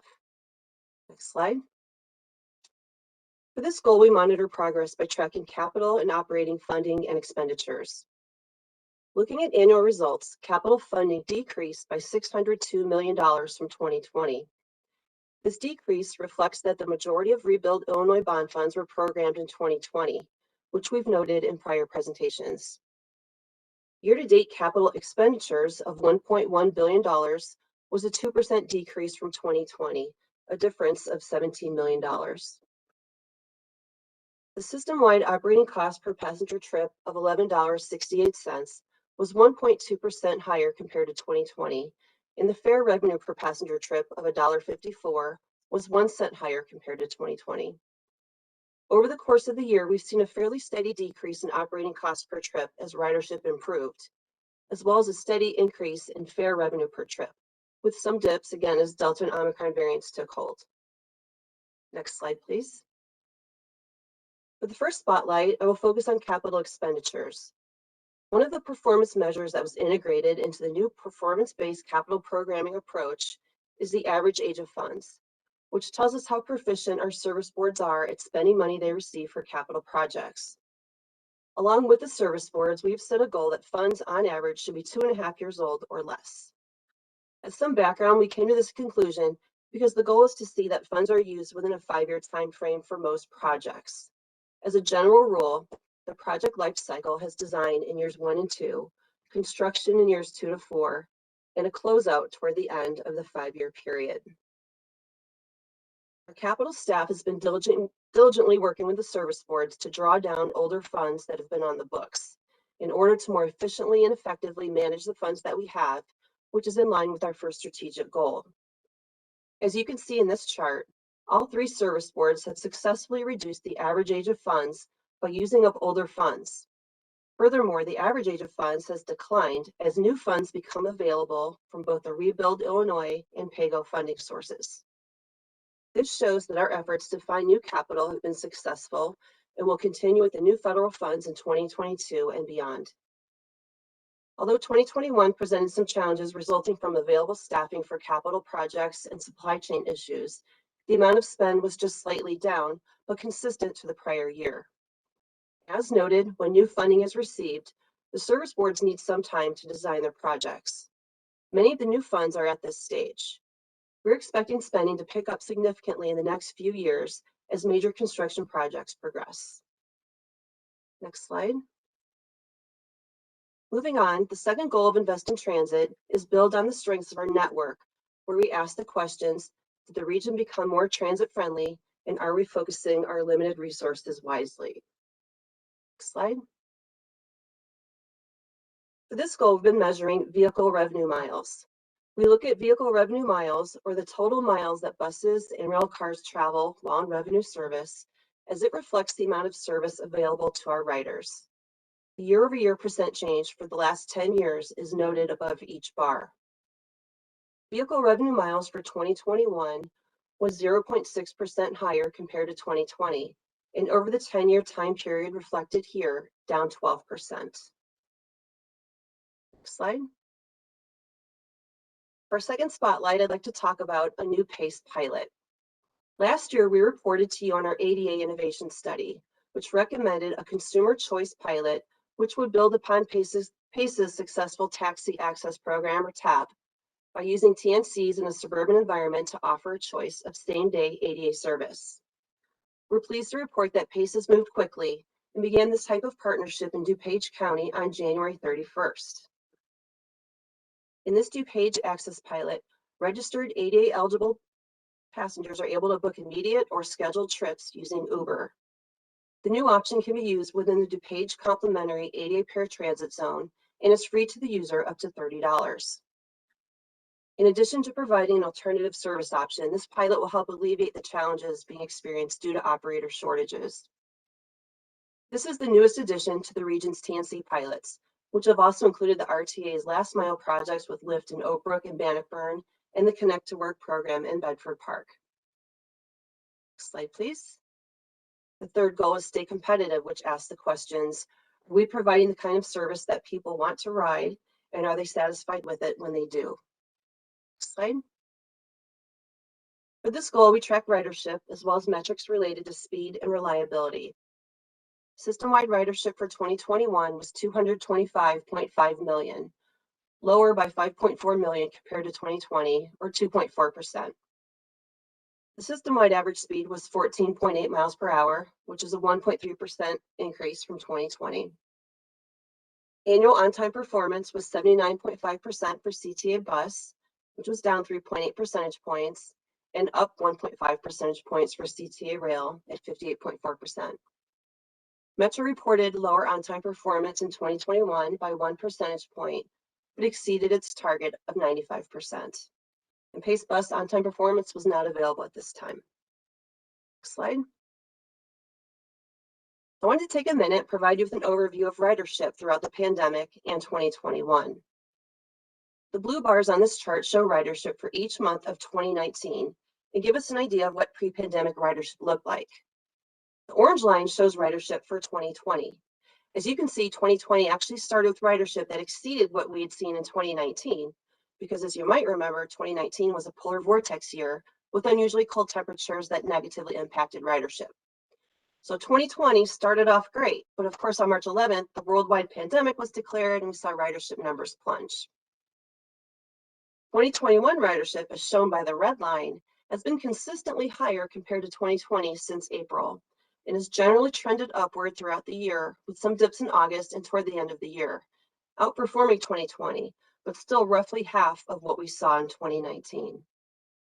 Ridership information, as well as other measures I've discussed, are available on the RTA Strategic Performance Dashboard, which is updated monthly and which was upgraded in December to allow you to not only see system-wide performance, but now you can use the selector tool to select a service board to see its specific results. Slide, please. For our third spotlight, we're going to talk about our most recent observations from the RTA Customer Satisfaction Survey Panel. In August, we asked our panel about their current use of transit and feelings and expectations about their future use of transit. We surveyed our panel again in late December, early January. In asking the question, when do you expect to be riding transit regularly? We found in the summer survey, that orange line at the top of this graph, a rise in expected use over the next year, leveling off to about 85% of respondents feeling they would be returning regularly to transit by 2023. The December survey occurred as concerns about the Omicron variant were prevalent, and as shown by the red line, we found a slower expected return throughout 2022. But by the end of 2023, the expected level of return was similar to what respondents told us in the summer survey. We will be conducting another panel survey in March, and we'll see, assuming Omicron will be lessened, if attitudes have changed. Slide, please. Conclusion, the capital staff at the RTA and service boards have been diligently spending down and closing out grants over the last few years. PACE's DuPage Access program pilot is up and running and allows same-day ADA service, which is an important customer benefit. Our December customer satisfaction panel shows a slower return to transit compared to the survey done in August, which is probably a reflection of the Omicron variant taking hold while we were doing the survey.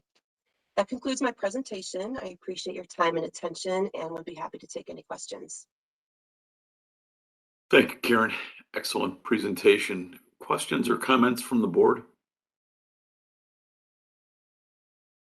Mr. Chairman, there are no raised hands at the moment. All right. All right, let's go on to the items under 7, which are action items. And 7A is a resolution certifying the financial results for the fourth quarter of 2021. And this is Bill Lackman's. Morning, Bill. Good morning. Thank you, Mr. Chairman and members of the board. Today I am presenting the year-to-date financial results for the fourth quarter of 2021, which are subject to certification. These recommendations are based on unaudited financial results as reported by the service boards to the RTA. We will inform the board if the audited financial results of the service boards, once received, differ materially from the unaudited results.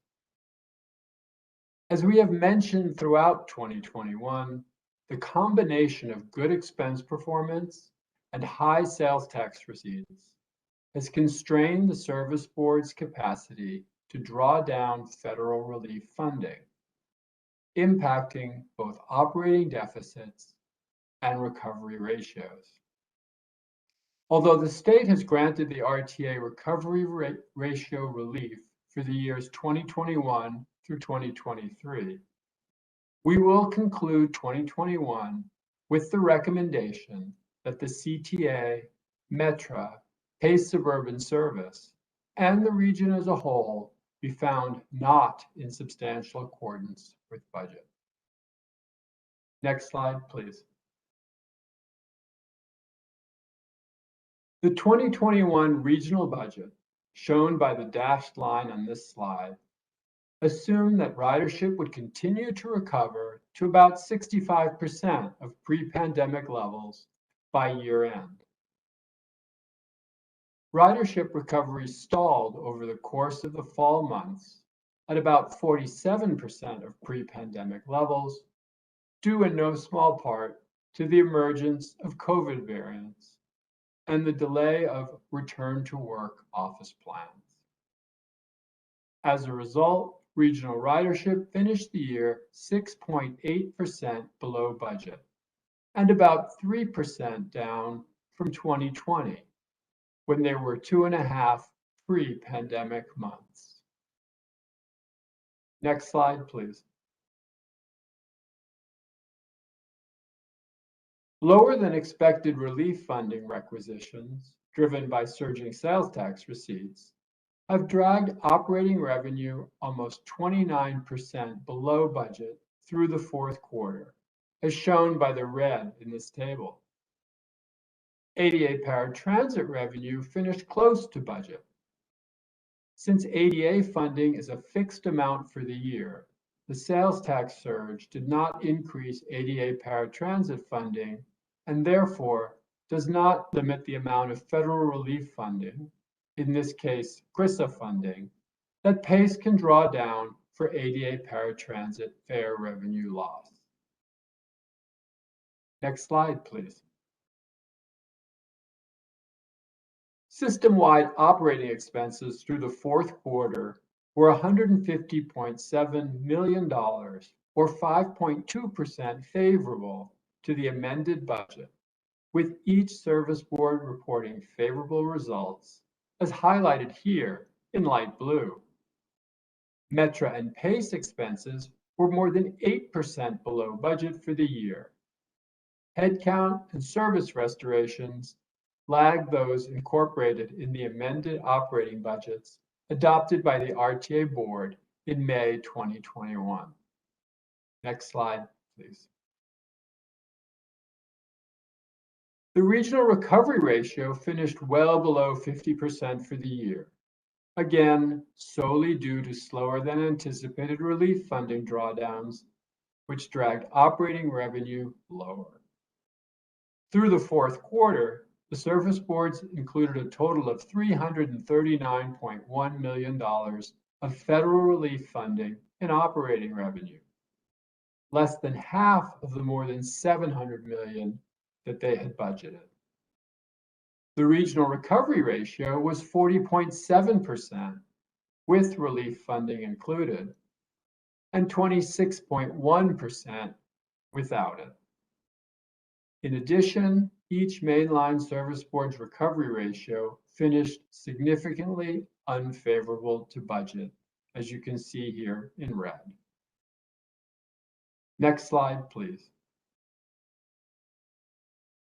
Good expense performance was unable to offset the very unfavorable operating revenue results, thereby impacting operating deficits.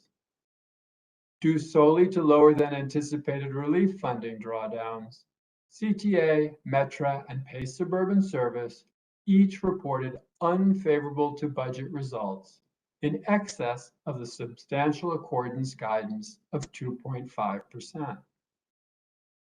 The system-wide operating deficit of the service boards, including ADA paratransit, was $191.4 million, or 11.4% unfavorable to budget. The governor signed Public Act 102-0678 into law in early December, providing recovery ratio relief for RTA fiscal years 2021 through 2023. However, our primary metric for the evaluation of financial results is the variance of a service board's operating deficit from the adopted budget.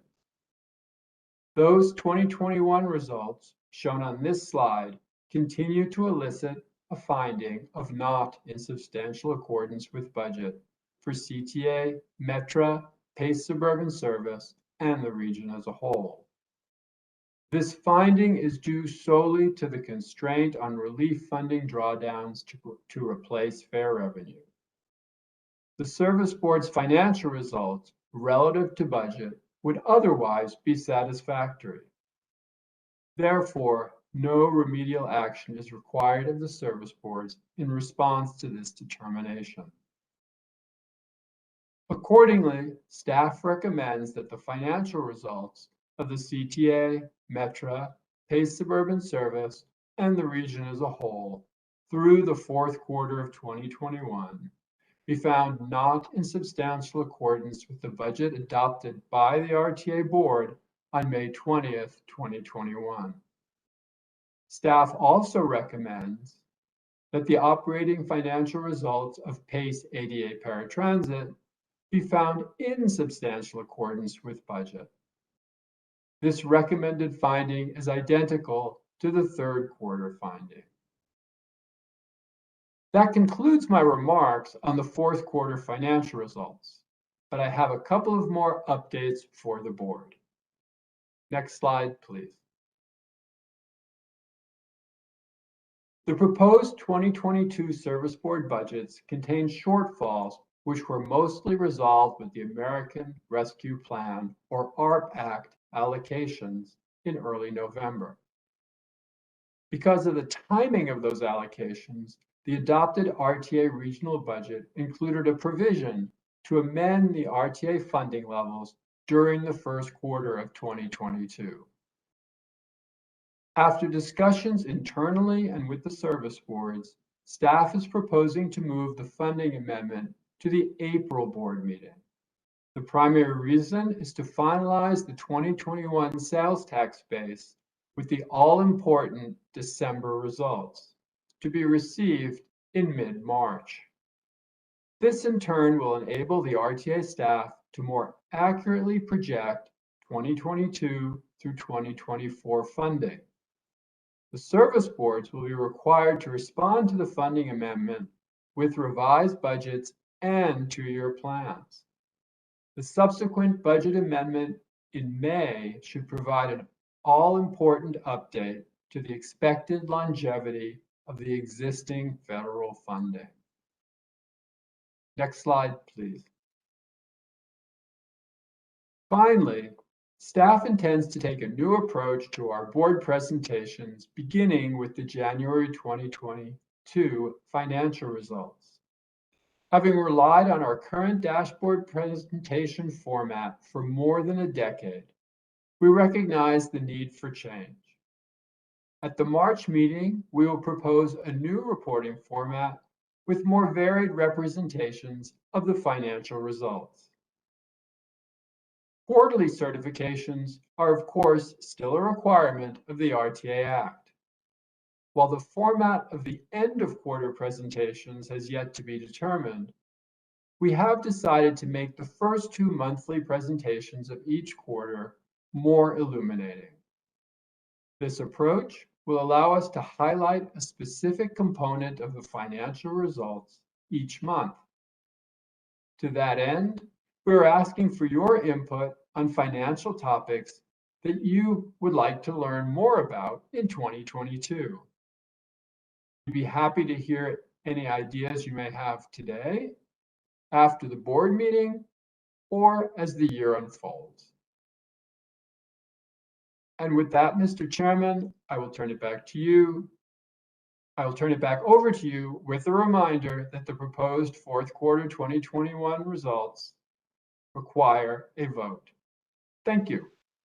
Thank you. Any questions on the two changes in timing that Bill wants to make, or the actual certification of the financial results for the fourth quarter?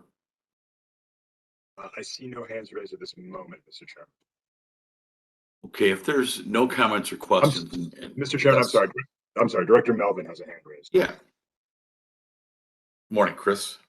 Morning. Thank you. Hey, Bill, great report. Real clear. You walk through all of these, shifting issues very, very nicely and in plain speech. So it helps us understand them and get a hold of them. A lot of stuff going on, but thank you very much. Good report. Thank you. Thanks. And Bill, please work with Chris's committee. Even though we are virtual all the time, we still have a committee structure. So with respect to the couple of changes that you recommend, please make sure you touch base with Director Melvin, as you always do, and work with he and the committee. Absolutely. We're looking forward to it. Thank you. Thank you. Thanks, Director Melvin. With that, I need a motion and a second to certify the financial results or not certify the financial results for the fourth quarter of 2021. Motion by Director Melvin, a second by Director Groven. Thank you, too. With that, Mr. Secretary, please take the roll. Yep. Director Indelcio. Aye. Director Canty. Aye. Director Carey. Aye. Director Coulson. Aye. Director Fuentes. Aye. Director Gavin. Aye. Director Gorman. Aye. Director Groven, Aye. Director Holt, Aye. Director Holt, Aye. Director Kotal, Aye. Director Lewis, Yes. Director Melvin, Yes. Director Pang, Yes. Director Ross, Aye. Chairman Dillard. Aye. 15 ayes, 1 absent, Mr. Chairman. Thank you, and that will be so reported. Item 7B is an ordinance authorizing a contract for transit signage, design, engineering, and construction management service. And Jill Leary is available to answer any questions if there are any from the board. If not, I need a motion and a second on this one. Motion by Director Carey Thank you, Pat. and a second by Director Canty. Great, thank you, Beth. Will you take the roll call, Jeremy, please? Director Indulcio, Aye. Director Canty, Director Carey, Aye. Director Carey. She said aye. Aye. Oh, sorry. Director Colson, Yes. Director Fuentes, Aye. Director Gavin, Aye. Director Gorman, Aye. Director Groven, Aye. Director Holt, Yes. Director Kotal, Aye. Director Lewis, Yes. Director Melvin, Yes. Yes. Director Pang, Yes. Director Ross, Aye. Chairman Dillard. Yes. 15 ayes, 1 absent, Mr. Chairman. Thank you, and that is adopted and will be so reported. Item 7C is an ordinance approving strategic plan consulting support services, and Jill Leary is available to answer questions if there are any. If not, again, we need a motion and a second. Director Kotal with a motion, Director Ross with a second, Mr. Chairman. Thank you, too. Jeremy, we need to take the roll. Yeah, Director Indulcio, Aye. Director Canty, Director Carey, Aye. Director Colson, Aye. Director Fuentes, Aye. Director Gavin, Aye. Director Gorman, Aye. Director Groven, Director Holt, Yes. Director Kotal, Aye. Director Lewis, Yes. Director Melvin, Yes. Director Pang, Yes. Director Ross, Aye. Chairman Dillard. Aye. 15 ayes, 1 absent, Mr. Chairman. Thank you. 7D is an ordinance approving web development, design, and administration. And Tina Fassett Smith is available to answer any questions from the board if there are any. And on this one, we'll need a motion and a second also.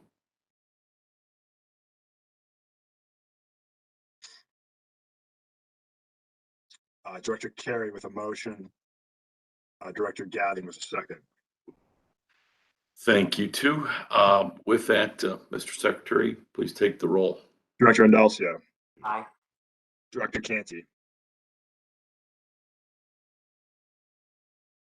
Director Canty, Aye. Director Carey, Aye. Director Colson, Aye. Director Fuentes, Aye. Director Gavin, Aye. Director Gorman, Aye. Director Groven, Aye. Director Holt, Yes. Director Kotal, Aye. Director Lewis, Yes. Director Melvin, Yes. Director Pang, Yes. Director Ross, Aye. Chairman Dillard. Yes. 15 ayes, Mr. Chairman. Thank you. And 7D is approved. 7E is our last action item, and that's the approval of travel expense reimbursements. Can I have a motion and a second on that, if possible? Motion by Director Groven and a second by Director Melvin. Thank you. Roll call, Mr. Secretary. Director Indulcio, Aye. Director Canty, Aye. Director Carey, Aye. Director Colson, Yes. Director Fuentes, Aye. Director Gavin, Director Gorman, Aye. Director Groven, Aye. Aye. Director Holt, Yes. Director Cotel, Aye. Director Lewis, Yes. Director Melvin, Yes. Director Pang, Yes. Director Ross, Aye. Chairman Dillard. Yes. 15 ayes, Mr. Chairman. Thank you, and that is approved. Item 8 is new business. Any new business to come before the board, or Leanne, anything you need to add or we need to add? I see no hands, Mr. Chairman. Not at this point. Great, thank you. Thanks, Leanne. So we'll move on to adjournment. If there's no further business to come before the public session of the Board of Directors, I'll entertain a motion and a second to adjourn.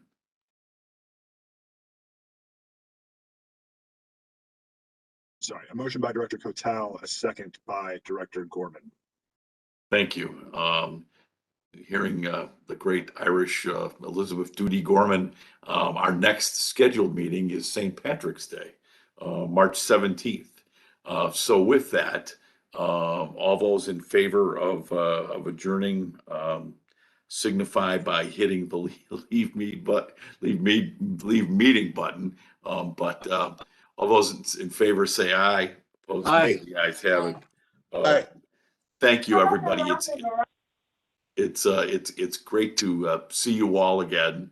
And please, on the strategic plan and vision, reach out to our staff with or me with any comments or questions or suggestions you have.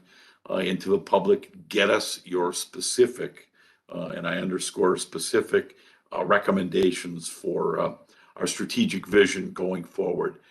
Thanks to the staff for great presentations today, as always, and we are adjourned. Thank you, everyone, very much. Take care. Thank you. Thank you all.